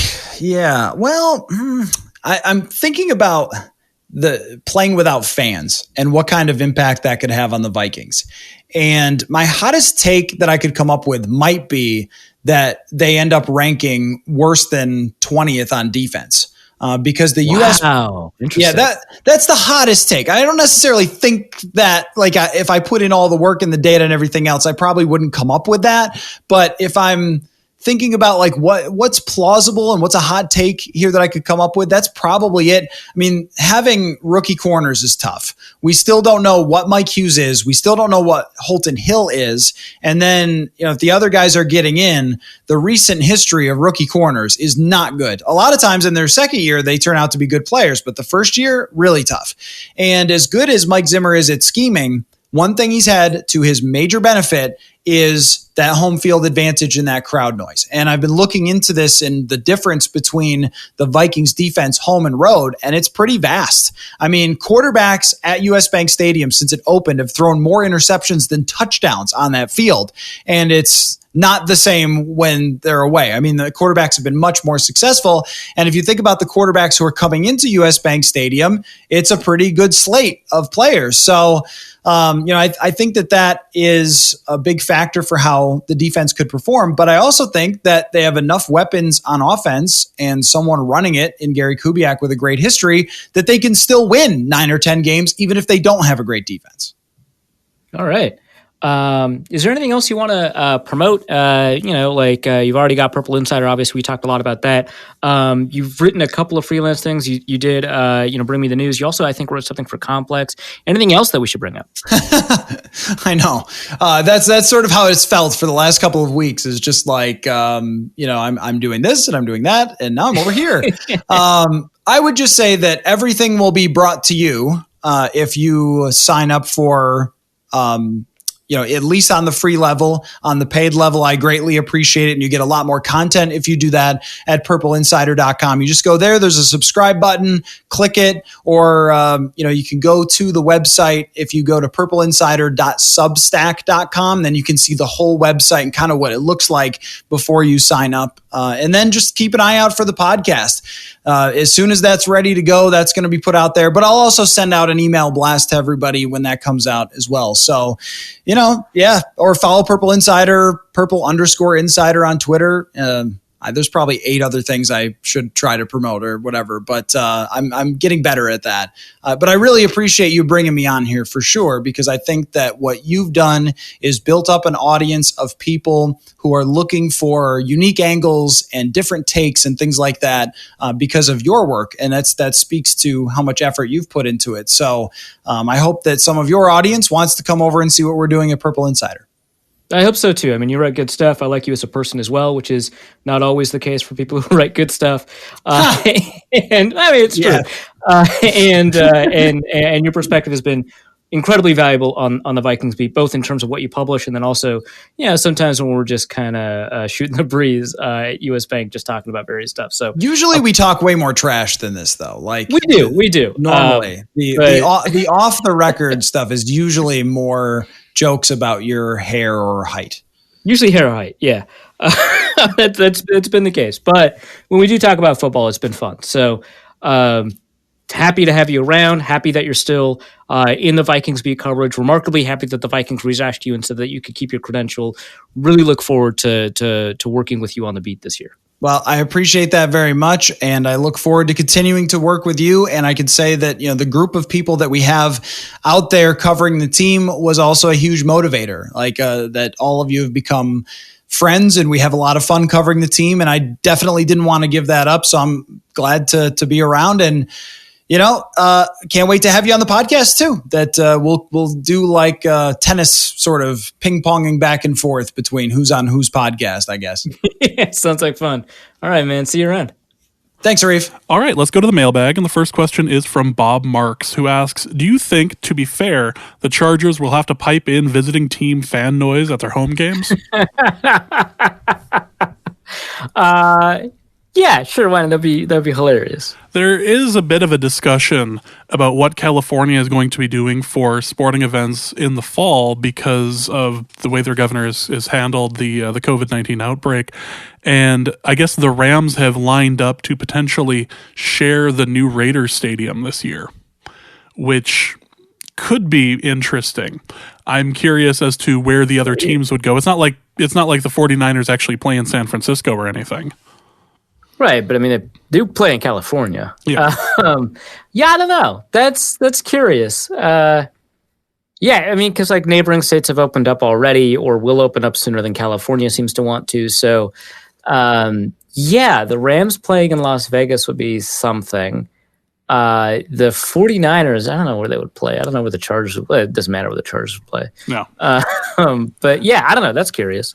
All right, so the next question is from Raul, who asks, PFF wrote the Vikings generated the most trade value of any team in the draft. How are the trade value charts derived? After all, picks are only as good as the players selected. Also, shouldn't there be a penalty for overtrading, i.e. never actually selecting players? So the never actually selecting players is like this theoretical possibility that never actually happens. So I'm not too worried about that.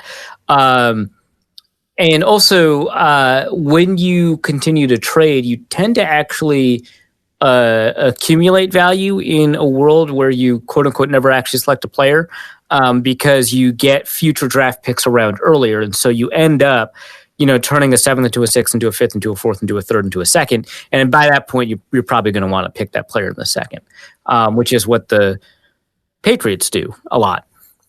So I wouldn't be worried about that. So different trade value charts are derived in different ways. PFF's is kind of internal, but they essentially take a look at the wins above replacement that you generate with each draft pick and then map that on to the actual draft data and kind of smooth it out and say, the maximum amount of wins above replacement you get the first overall pick is this. They actually have a separate chart for quarterbacks. And so if you trade up for a non-quarterback, that's a lot different than trading up for a quarterback. And so that's a big part of their thing. But theirs is based off of kind of the history of how those draft picks have done in the PFF era, which goes all the way back to 2007. They had data in 2008. They went back and graded to the 2007 season. And I think they may have even graded the 2006 season, but I know they did 2007. But when they initially launched, they had 2008, 2009. And since then, they've got, obviously over a decade of data now to figure out kind of what the historical outcome of each pick in the draft is. So that's how they derive the trade value chart. How many wins above replacement in the PFF era does this pick generate after you kind of smooth out the data? And so that's how they do it. The picks are only as good as the players that are selected, but they want to grade the process, right? You don't know in advance how a pick is going to do. You don't know in advance who they're going to pick, especially if they trade down. So you need to take a shot at figuring out what the process is and grading the process, because I would say if the Vikings traded back one spot with the Browns from third pick to the fourth pick and grabbed a bunch of value in the process, that's a good trade. Now, the fact that they selected Matt Khalil, maybe that's not great, but that doesn't mean the idea to trade back one spot so that the Browns could select Trent Richardson was a bad idea. That was a good trade, and then they didn't kind of bring the ball across the end zone line, right? So I would say it's important to grade those separately. I don't love grading trades based off of the players that were picked. I like grading the process because you can substitute in any number of players for either of those picks and say that was a good idea, right? Because if the Browns, what was that draft? The 2011 draft? No, that can't have been it. That was the Ponder draft. So that must have been the 2012 draft. If the Browns had selected Harrison Smith with the third pick, that would have been a bad process, right? Because we know that Harrison Smith lasted all the way to, I think, pick 29 for the Vikings to trade up and grab him at pick 29. So we know that Harrison Smith would have lasted in this alternate universe, right? It would have been a bad process, but it would have been a good pick because he turned out to be quite good. Apparently, the 22nd best player in the decade. So, yeah, I would rather grade the process separately. You're referring to the 2012 draft here for both of them. Kenneth Allen asks, assume for a moment that all games are played without fans present next season. Does this help or hurt the Vikings, and why? I don't know. I wish I could say. If they... What games would they play where it feels like the crowd hurts them? Probably Lambeau. Probably Seattle, and probably New Orleans, right? So we get rid of that. Great. What games do they play where the crowd helps them? I would say probably actually not the home game against the Packers. That tends to be pretty full up with Packers fans every year. But the other, do they need the crowd to beat Detroit? Usually, probably not. I don't know. If they had played the Chargers, that would have been kind of a funny, that we could have waxed poetic on for about 15 minutes there. Yeah, as to whether or not it helps or hurts them. Right. I would say it probably net helps the Vikings, and I know this is despite the fact that they've gone 7-1 or 8-0 at home for a number of years, maybe 2, maybe 3 years. I know they've got a great home record, and I know that it's easy to say, hey, it's because the crowd swings thing in their favor. But here's the thing, and this kind of gets at another question that I think was asked. We don't know why home field advantage exists. And we can't nail down all the reasons, and we can't do a really great job testing them. We know that travel time, plays a role because teams that travel a further distance are much more likely to experience a decline in play, especially when it concerns travel across time zones. That's a huge one. We know that that's the case. We also know that instant replay has decreased home field advantage, the implementation of instant replay, which suggests that refs are impacted by the home team, and that there's a really reasonable case to be made that that's because of fans. We know that home field advantage decreases for divisional games. I don't know if that's because teams play better in an environment that they're familiar with, and so in a divisional game, they'll be playing in a stadium or an arena that they have already become comfortable with, and so that kind of decreases. We also know that home field advantages increases for new stadiums, and that probably is because other teams are not familiar with that stadium, and that lasts for about, I think, 2 years. So there's so many things at play in terms of home field advantage, and some of them will still exist. I'll probably link something in the show notes to studies about home field advantage because it's one of the most, I think, interesting questions in sports. Why does it happen? They have found, scientists, I don't know, statisticians have found home field advantage does exist for something as simple as a free throw, right? So initially, studies into home field advantage found that there was no advantage in free throw shooting home field, but then they realized that because teams at home were ahead, the bad foul shooters were fouled more often by visiting teams, and so the home field is the raw free throw percentage went down for home teams, but that's because it was worse shooters shooting. So actually, there was an advantage for home free throw shooters. So that's probably crowd related, but you can't say that for sure because it might just be, hey, I'm unfamiliar with the sightlines in this arena. So all kinds of things kind of can potentially impact home field advantage, from sleep schedules, travel times, time zones, fans, refs, familiarity just in general. We need to remember that, like, when people say football is a game of inches, most of the time it's kind of cliche and it doesn't matter. But I mean, sometimes it's not, and sometimes it does matter. And a couple inches here or there can result in a loss of a first down, and that can swing a game. So, I would imagine that home field advantage is likely decreased by enough to say that we might even be able to measure it, so long as we look at granular enough data like point differential, but not enough to say that it'll go away. So that's my long answer to that. I wonder if the 2-year window on new stadium home field advantage has anything to do with like price of tickets, because the price of tickets for the first couple of years after a new stadium are exorbitantly high. So, and they kind of slow down as to like momentum and interest in the team. I wonder if that has anything to do with like with other fans coming in and like watching games. Right. Does it prevent, visiting fans from coming in?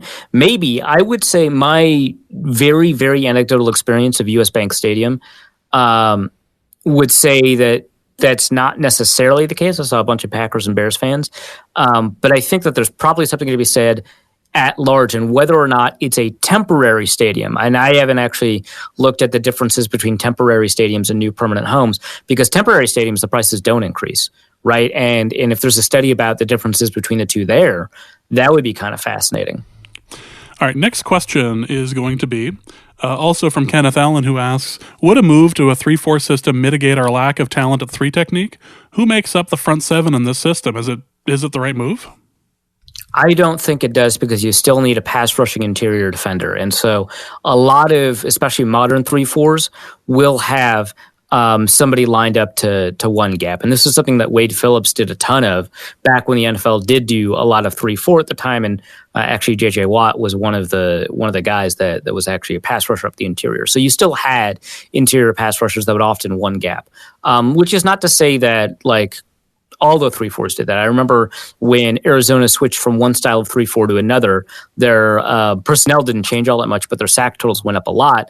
And that's because they would be aggressive. But that's not to say that 4-3 systems didn't do that either. 2011, 2012 Seattle, for example, they had a 4-3 system that was theoretically one gap, but they didn't ask people to kind of push up field. And so they weren't getting a ton of interior pass rush pressure by design. It was designed to prevent the run. And so I would say that doesn't necessarily prevent the need for that, especially in what I would imagine is Zimmer style 3-4 to be, which is not that distinct. And I would say it's not a great move for the Vikings. But who would fill out that front 7? A lot of people want Anthony Barr to be a 3-4 edge rusher when they talk about this, and I don't think that would happen. I think he'd still be a linebacker. An off-ball linebacker, I should say. I think you'd still have Danielle Hunter, and I guess Fadi would probably kick inside to probably be a 5 tech. But you'd still have Danielle Hunter, and you'd still have like DJ Wanham be the 3-4 outside linebackers, just because they're pass rushers and you want them to rushing the passer from the edge.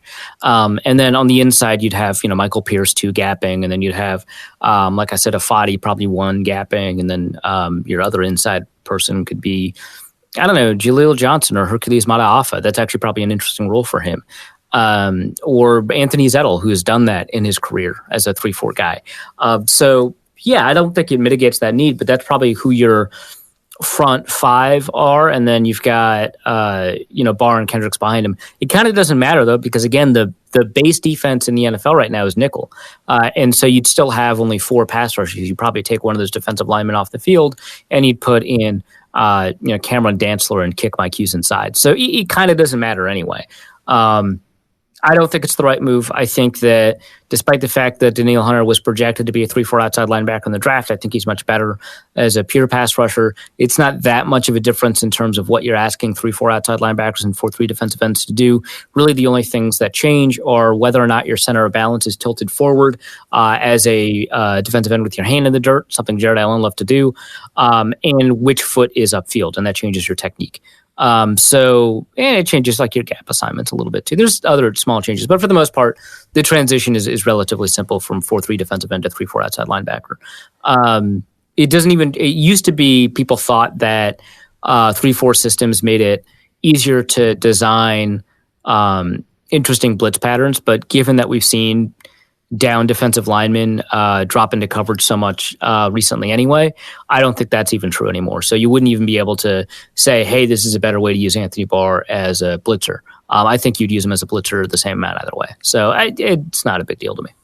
PFF has ranked Harrison Smith at 22 on its all-decade list. Do you anticipate PFF grading will play a larger role in Hall of Fame voting? And if so, does Smith have a chance? Right now, he's not close, as per the Pro Football Reference DB Hall of Fame monitor. Yeah, so the Hall of Fame monitor at Pro Football Reference is really good because it takes a look at what things tend to track at each position, what things tend to track with Hall of Fame inclusion and when. And so it takes a look at Pro Bowls, it takes a look at career longevity, it takes a look at all pros, and all the accolades that go with it. So it's actually a remarkably good predictor of who gets into the Hall of Fame. One issue is that the things that matter, or the things that I shouldn't say matter, the things that predict Hall of Fame inclusion are the very things that the people who vote on the Hall of Fame have some control over.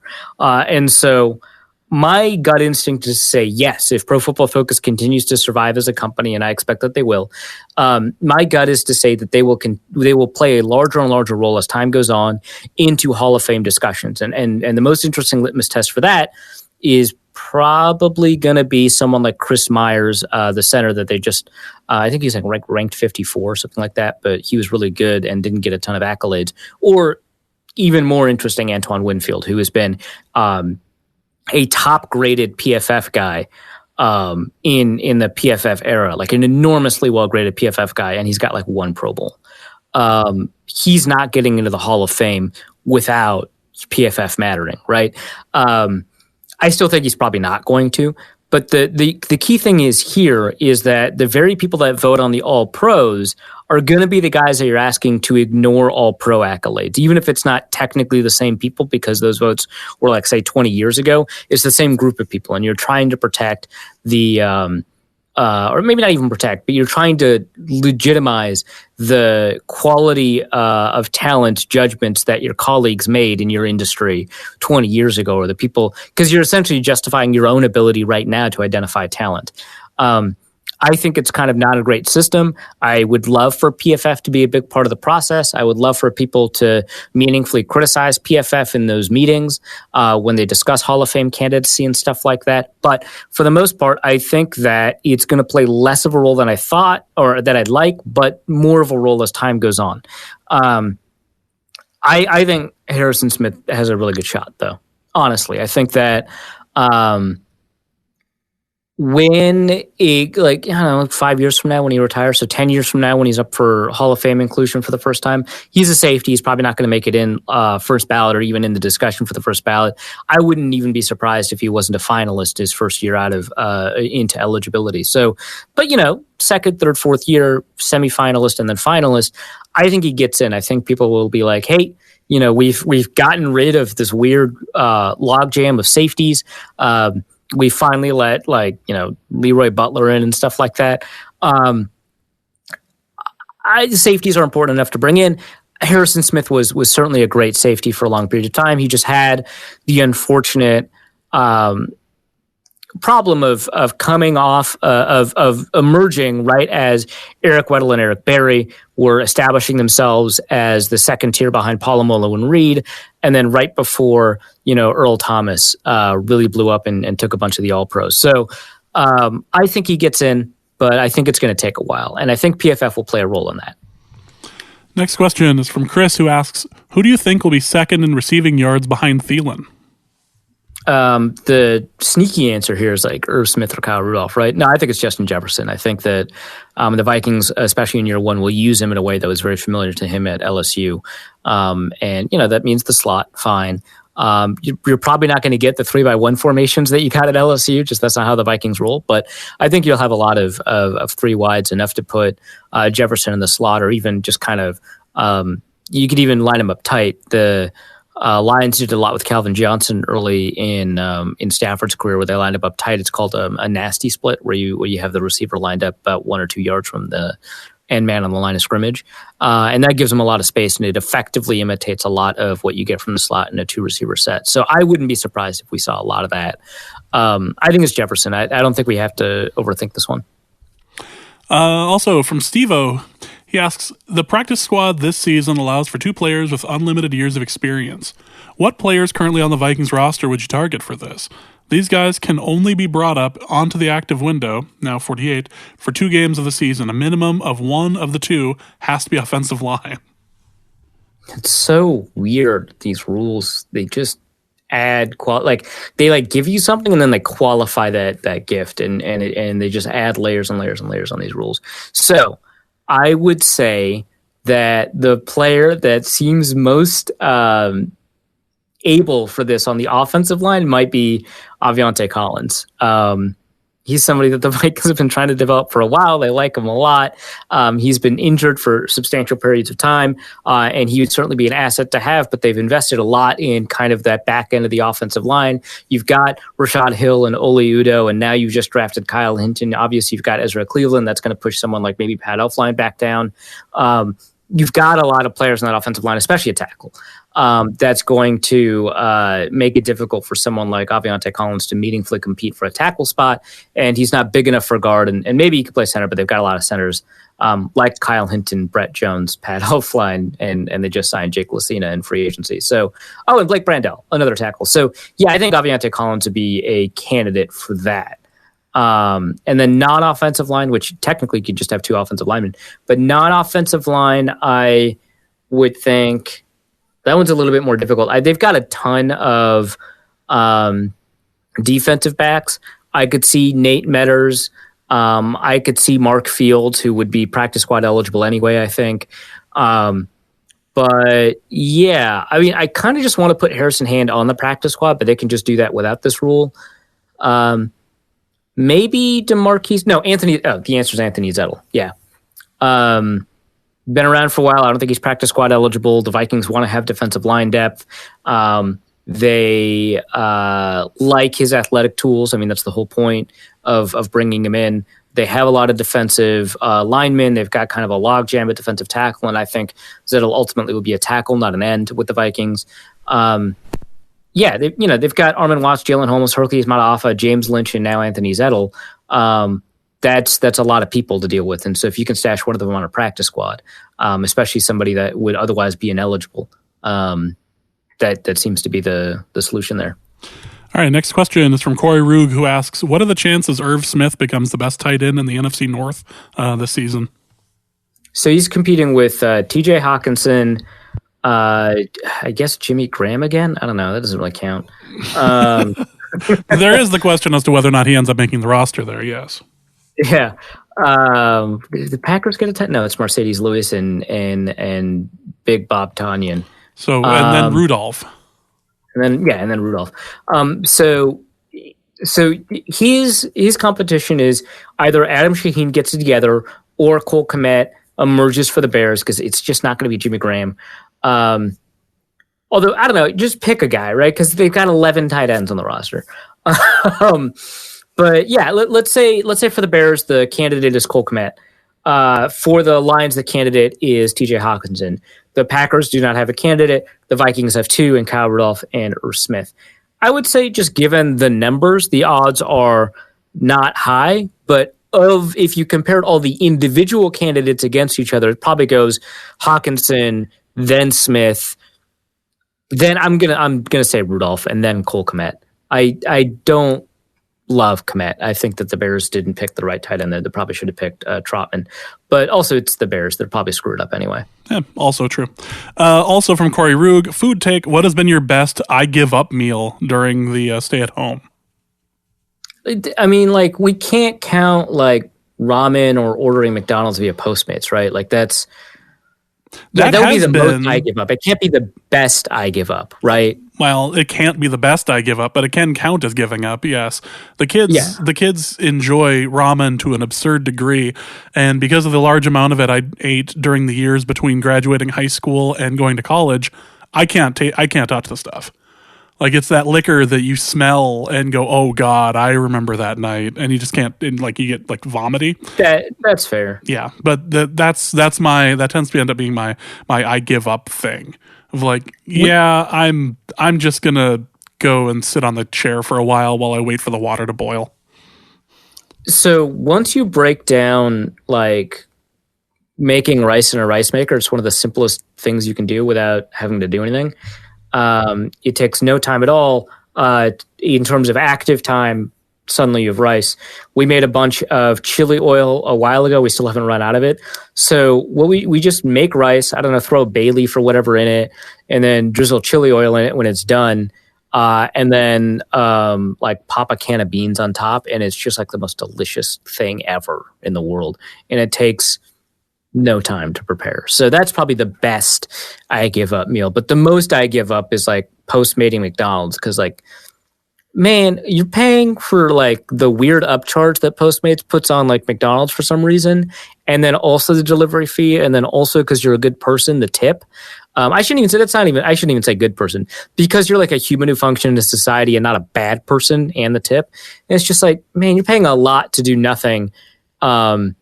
And getting it 20 minutes later. And then we still go through the whole procedure where we sanitize everything that comes in the door. So you still have to do that work. That's the most give up, where you Postmates McDonald's still do the work of like, you know, spraying down like the bag and turning out all the food onto a plate and microwaving it. Like, it's Jesus Christ, man. Yeah, I think my give up ends to be like whenever I like break out the crock pot. Like if I'm forcing myself to cook, I'm like, okay, I have to force myself to like get up and do something here. Let's shake off the cobwebs of depression a little bit. Let's go and do something to just, you know, make sure the kids are fed and make sure I get something to eat too. Like, I'll go outside and grill for a little bit, and it's been too cold lately, which hasn't helped at all. So like, okay, I'll go out and I will like force myself to grill hot dogs. Like, it's super easy to do. I can just get up and I can even turn on the propane grill that we also have and be like, this is really me giving up, because this is me not wanting to spend half an hour or 20 minutes waiting for the coals to get like decent. And, you know, we can just do that. So I believe in a place for the laziness that propane provides. So maybe the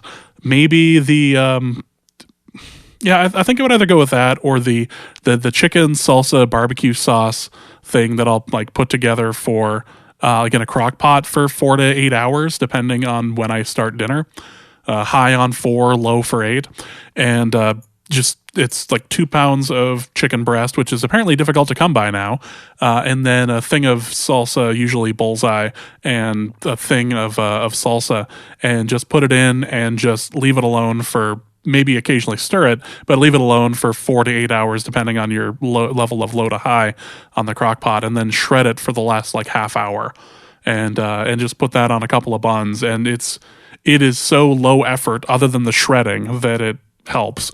And it really helps with the whole like motivating you to actually feel like cooking, like feel like eating thing, because after about 4 hours the house smells amazing, and after 6 hours you're like, why am I not eating this yet? So I'm not saying it cures depression or apathy or whatever. I am saying that it can help. Big Tony asks, historically teams whiff on half of their first and second rounders. Whom can the Vikings least afford to whiff on? Jefferson, Gladney, or Cleveland? Gladney. Jefferson, you've got a little bit more depth behind, and you can say, hey, maybe Chad Beebe's got it. Maybe Olabisi Johnson's taking the next step. Tajay Sharp has got some talent. I don't know. You can say that there's some capacity there. With Gladney, you can really only say that the only person who's shown anything is Holton Hill.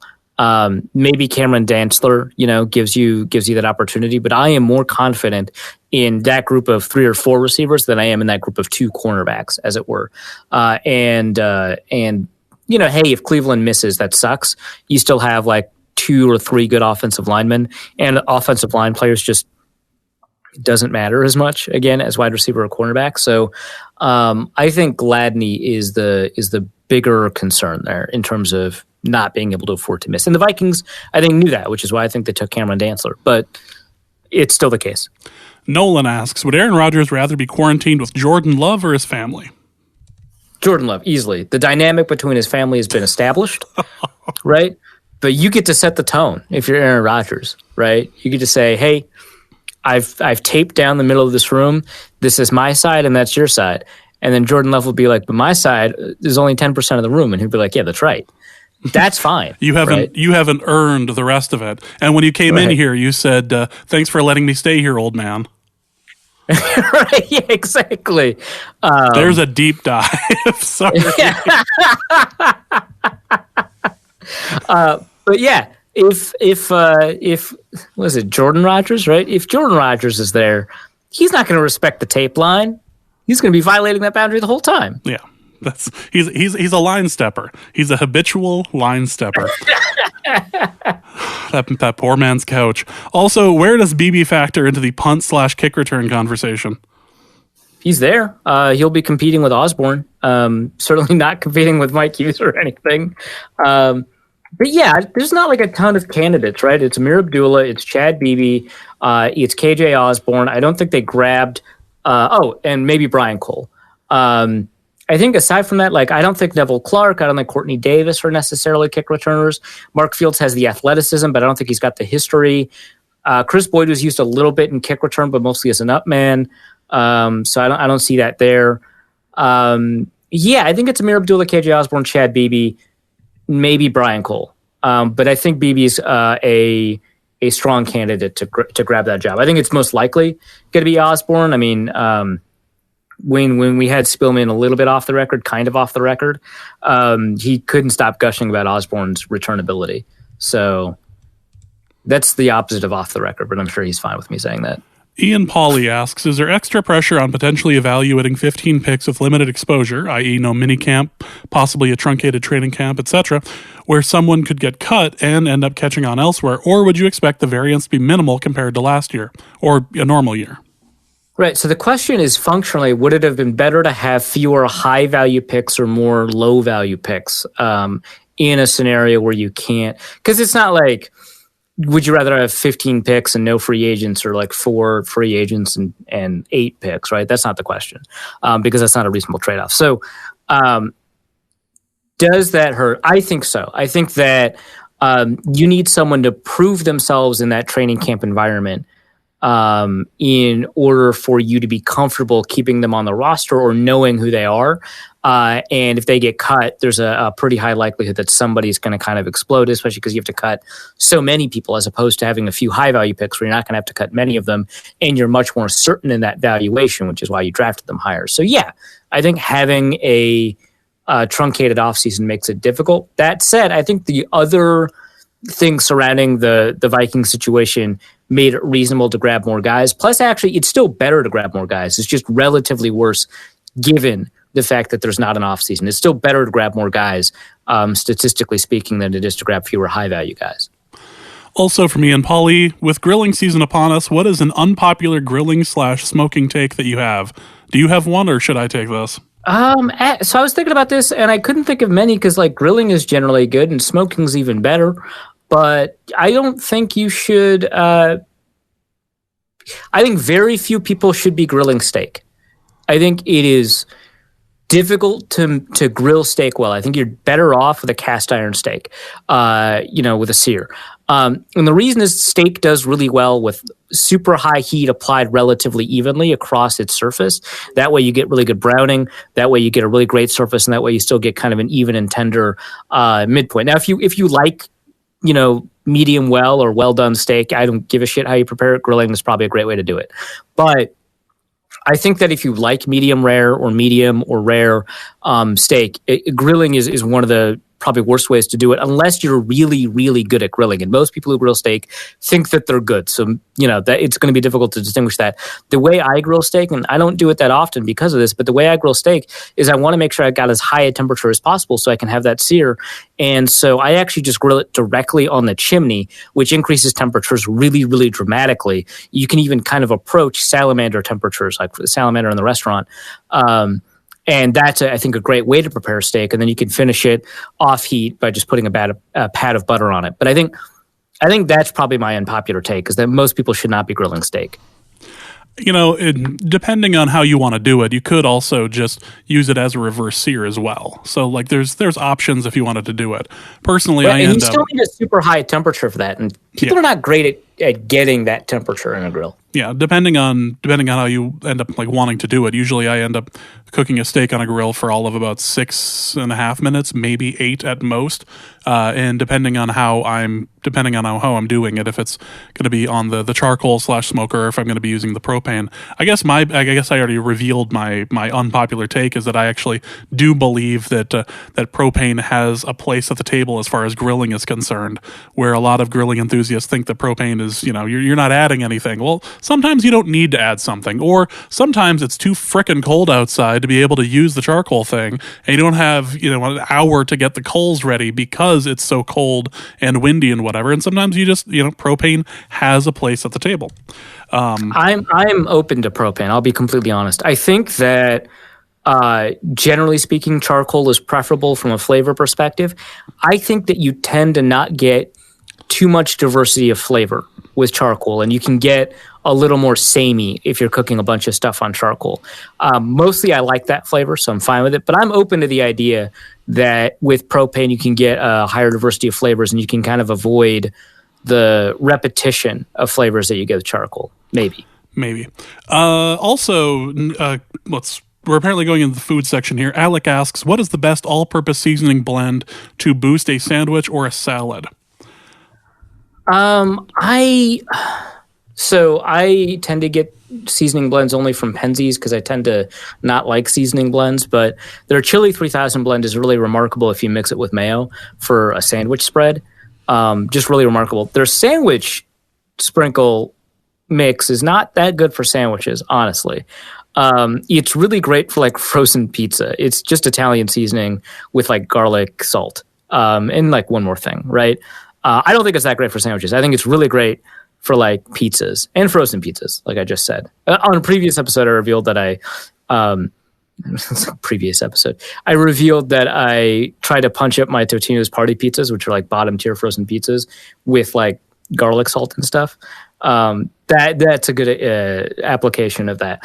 For salads, I don't know. I'm kind of open. Well, I end up putting there's a YouTube series that I watch called How to Barbecue Right, and it's a big guy from the South, and he clearly knows what he's doing, not only from the flavor, but just you look at the guy and it screams, I've eaten barbecue every day of my life. And I love the guy's recipes. I've made a number of them. The family enjoys a number of them, and a couple of his products are really good.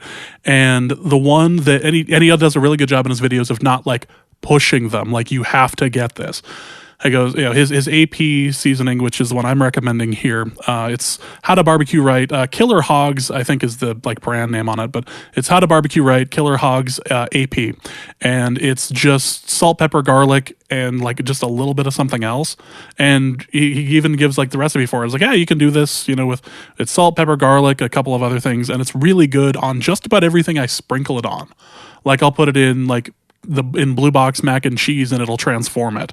I'll put it on, stuff I'm grilling and it'll be great. I'll put it on a little bit of pasta that might be a little bit too thick or whatever. I'll put it on there and it ends up popping it. So it's just a little bit of salt, pepper, garlic, and it's really good on, I've put it on salad. I have put it on a little bit of a sandwich just to like liven it up because I don't do mayo. So just a little bit of something to kind of like put it on the meat or whatever, since it's wet and it can stick on it. So not a ton of it, but just a little bit of it there.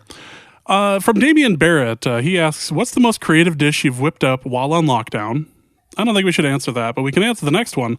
And how long would you need to be quarantined before you attempted Robert Pattinson's Piccoli Cusoni?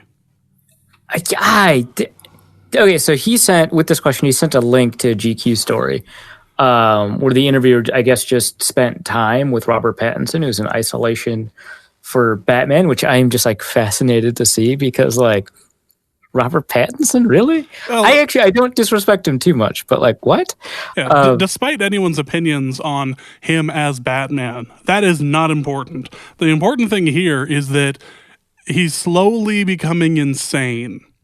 I think anybody who ever watched any of his like Twilight interviews knew that Colonel was there, right? Because he hated Twilight and he hated his fans and he was driven insane by the fact that he couldn't relate to anybody about anything. And he just kind of became a mess. And this is the product of that, like 5-10 years or however long ago it was. This is incredible. Yeah, his jump from Batman to Joker is impressive here, to say the least. And he proceeds to describe in this interview this food. Well, he not proceeds to describe, he proceeds to make it in front of the interviewer through like his phone. And the description are as follows, and the link is definitely in the show notes. Is like the following: one giant, filthy, dust-covered box of cornflakes. Says, I went to the shop and they didn't sell breadcrumbs, and I'm like, oh, F it, I'm just getting cornflakes. That's basically the same old thing. One incredibly large novelty lighter. I always like the idea of doing a little flambe, like the brand name, with like burnt ends on the top. 9. Is there a brand name lighter named flambe? I don't like that. I don't get it all. Maybe whatever. Maybe it's a British thing. 9 packs of pre-sliced cheese. Sauce. Quote, I got like 9 packs of pre-sliced cheese, end quote. Sauce. Like a tomato sauce? Just any sauce. Oh, God. He puts on latex gloves. He pulls out some sugar and some aluminum foil and makes a bed and a kind of hollowed out sphere with the foil. He holds up a pack of penne pasta that he had in the house. All right, Pattinson says. So obviously, first things first, you gotta microwave the pasta. Obviously. You gotta microwave the pasta. Obviously. As I watch as he pours dry penne into the cereal bowl, covers it with water, places it in the microwave for 8 minutes. He says using penne is already new territory for him. Usually he uses, well, do you know the pasta that's like it's like a blob, a sort of like squiggly blob? Gnocchi? No. It looks like, why would you even call it that? It looks sort of like a messy, like hair bun on a girl. Which I thought he was talking about like bow tie pasta, but if you're struggling to come up with the word bow tie, you got a whole different set of problems, and I wouldn't describe it like a hair bun on a girl, except maybe you would, like the Minnie Mouse bow tie in her hair. He's got to be talking about bow tie pasta, right? Maybe. Yeah, it doesn't matter. My God. Nevertheless, penne and water in the microwave for 8 minutes. In the meantime, he takes the foil and begins dumping sugar on top of it.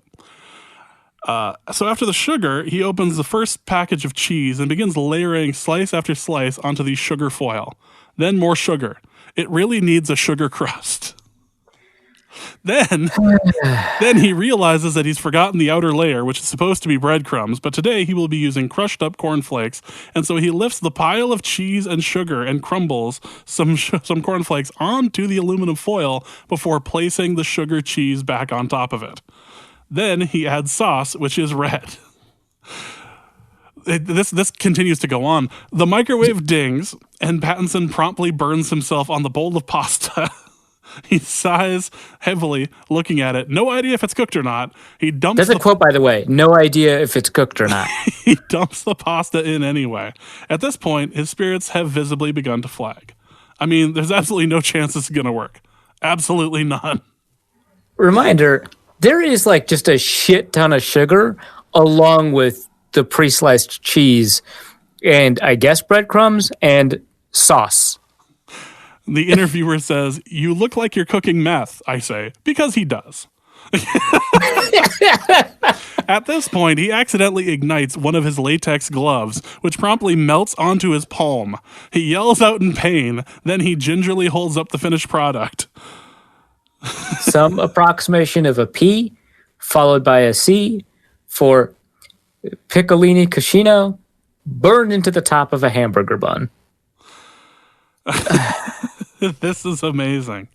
Okay, so there's so much to this story. You absolutely need to read it. It is like from the first like opening like paragraph, I'm already like asking questions and I've got no idea how insane it is. Second paragraph, I'm like, okay, this is weird. Maybe he has an idea. Third paragraph, I'm out. I'm done. This is dumb. There's no way this can be recreated. I'd like to see the Gourmet Makes episode of this. Yeah. Or even just like a Tasty Made, right? Like one of those top down, you only get like the view of the hands and like the mixing bowl or whatever. And like obviously I'd prefer the Gourmet Makes because Claire trying to figure out what the hell this is or what the point is would be amazing. Actually, but, not Gourmet Makes. Let's Chris from the Test Kitchen doing it with it blind. with a blindfold. Is this cornflake? Why is there so much sugar here? This has got to be a Guy Fieri invention.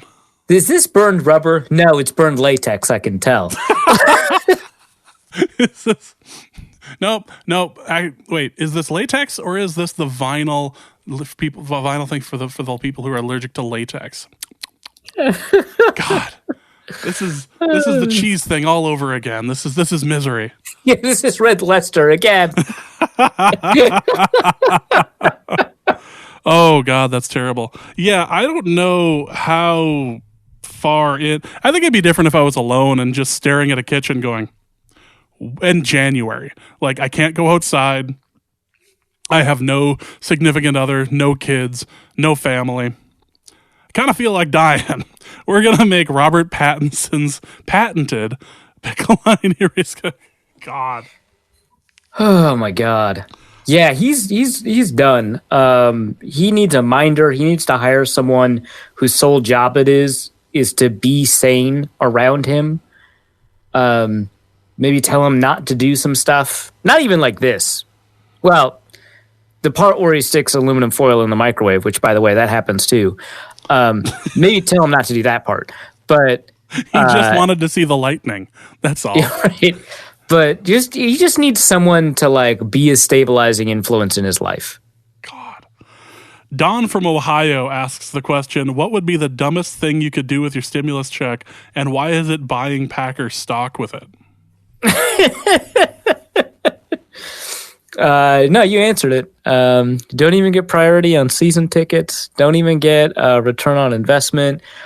You get one useless vote in a shareholders meeting for the president of the company where all the shareholders are actually just board members who get to vote on that anyway.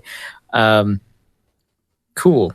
Have fun with that, guys. I was checking to see what the seat license is for Chargers home games. And I can't seem to find it. Strange. Yeah. Wonder why that works. they're not advertising. It'll be the one new stadium that doesn't have a seat license because they can't seem to be able to sell the regular season seats for anything either. All right. Final question is from Dusty, who, in addition to pontificating about Star Wars stuff, is now asking a question regarding something the Jaguars are doing.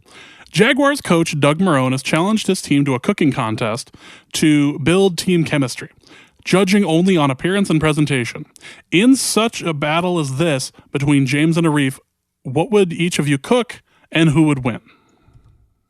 So I'm pretty confident I would win. No offense, James. Offense taken. Yeah, well, too bad. I'd probably cook. I cooked this for my brother at Christmas 2 years ago. A porchetta. It looks gorgeous. It looks incredible. It's beautiful with a pork beef gravy and mashed potatoes and some beautiful green. But yeah, it's stuff that looks really good. You don't have to worry about the taste, I guess. So I'd probably cheat a little bit and put some inedible ingredients on top just to make it look better. You know, kind of like how they used to do food advertisements before, and they still kind of do, but it has to be edible now. But, you know, they would cheat and make the food out of plastic or whatever. Yeah. Boy, what would I make that looks ridiculously pretty? There's this apricot glaze I do on ham every once in a while that looks gorgeous. Like the sheen on it, it looks very, very pretty, and the way that it kind of causes the fat cap on the ham to just ripple and explode. It looks ridiculously delicious.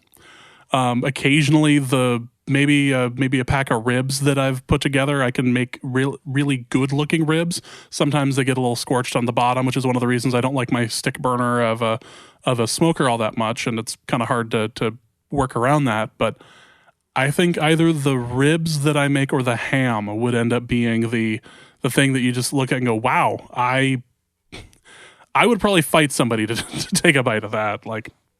And I would, based on your presentation alone recently on Twitter. See, that's the problem is the presentation side of things. I think that your plates on Twitter lately have looked quite nice and are better than the presentation ones I'd be able to put together. That said, I think the taste might be better on mine because I'm cocky, and why else would I be getting into this discussion if I wasn't? Why would I cue this up in the mailbag if I wasn't confident? Exactly. Fair enough. I don't care who I piss off on this show that I produce and help put together and organize all the business side of things. I don't care who I upset in this show of people who listen to our content. Yeah, but I do have the Google phone. It is cheating. Yeah. No, I would probably end up losing in that respect. All right, that is going to be it for this episode of Norse Code. Please check out the Robert Pattinson interview. It is quite what's the word? It'll make you feel better about your own quarantine situation, and possibly cause you to tweet Kristen Stewart to ask her to check in on him. It's inspiring work in that respect. Arif, what do you have to plug? Yeah, not much. I've got a piece coming up at The Athletic about Troy Dye. I already have a piece about Kenny Willekes and James Lynch and DJ Wanham, the defensive lineman they drafted, just about the analytics. But yeah, let's primarily use this to plug Purple Insider from Matthew Coller, who's already produced a bunch of great pieces for it. It is a subscription. You can get a free version, which gives you a piece a week, or you can get the paid version, which gets you a lot more content. Coller has been on the beat for a while. He's been, I think, one of my favorite voices on the Vikings, and I'm really glad he was able to find support for this new platform so quickly. And I'm also really glad that the Vikings have maintained his access to his credentials. So check that out. That's what I'm going to plug, is his stuff. It's really great. Excellent. Just a note, there's no new material on Patreon this week as far as bonus stuff. We'll probably be doing something with that next episode. So, and again, if you are interested in the watch-along thing for the Star Wars, the attempt at going through Star Wars, please message us at either Norse Code DN on Twitter, norsecodepodcast at gmail.com, or just comment on the link at the Daily Norseman and just let us know that this is something you'd be into, and we will post it on Twitter if we get enough people who are interested to do it. Because if we're just doing this by ourselves and putting ourselves through it, this is totally not worth it. We will probably need some form of interaction in order to do this. So if you want to watch along with us, you are welcome to do it. We just want to make sure we have an audience of sorts to do this. So for Arif, for Matthew Coller, my name is James. Thank you guys so much for listening, and please remember to bring your wine towel. And we will see you soon. Norse Code is the largest and only division of Norse Code LLC. You can find Norse Code on the Daily Norseman, SB Nation's Vikings blog at dailynorseman.com. You can also find it on iTunes, Stitcher, Google Play Music Podcasts, Spotify, or wherever fine podcasts are aggregated. Our Vikings blogger extraordinaire and generally useful human is Arif Hassan, and he can be found on Twitter at Arif Hassan NFL.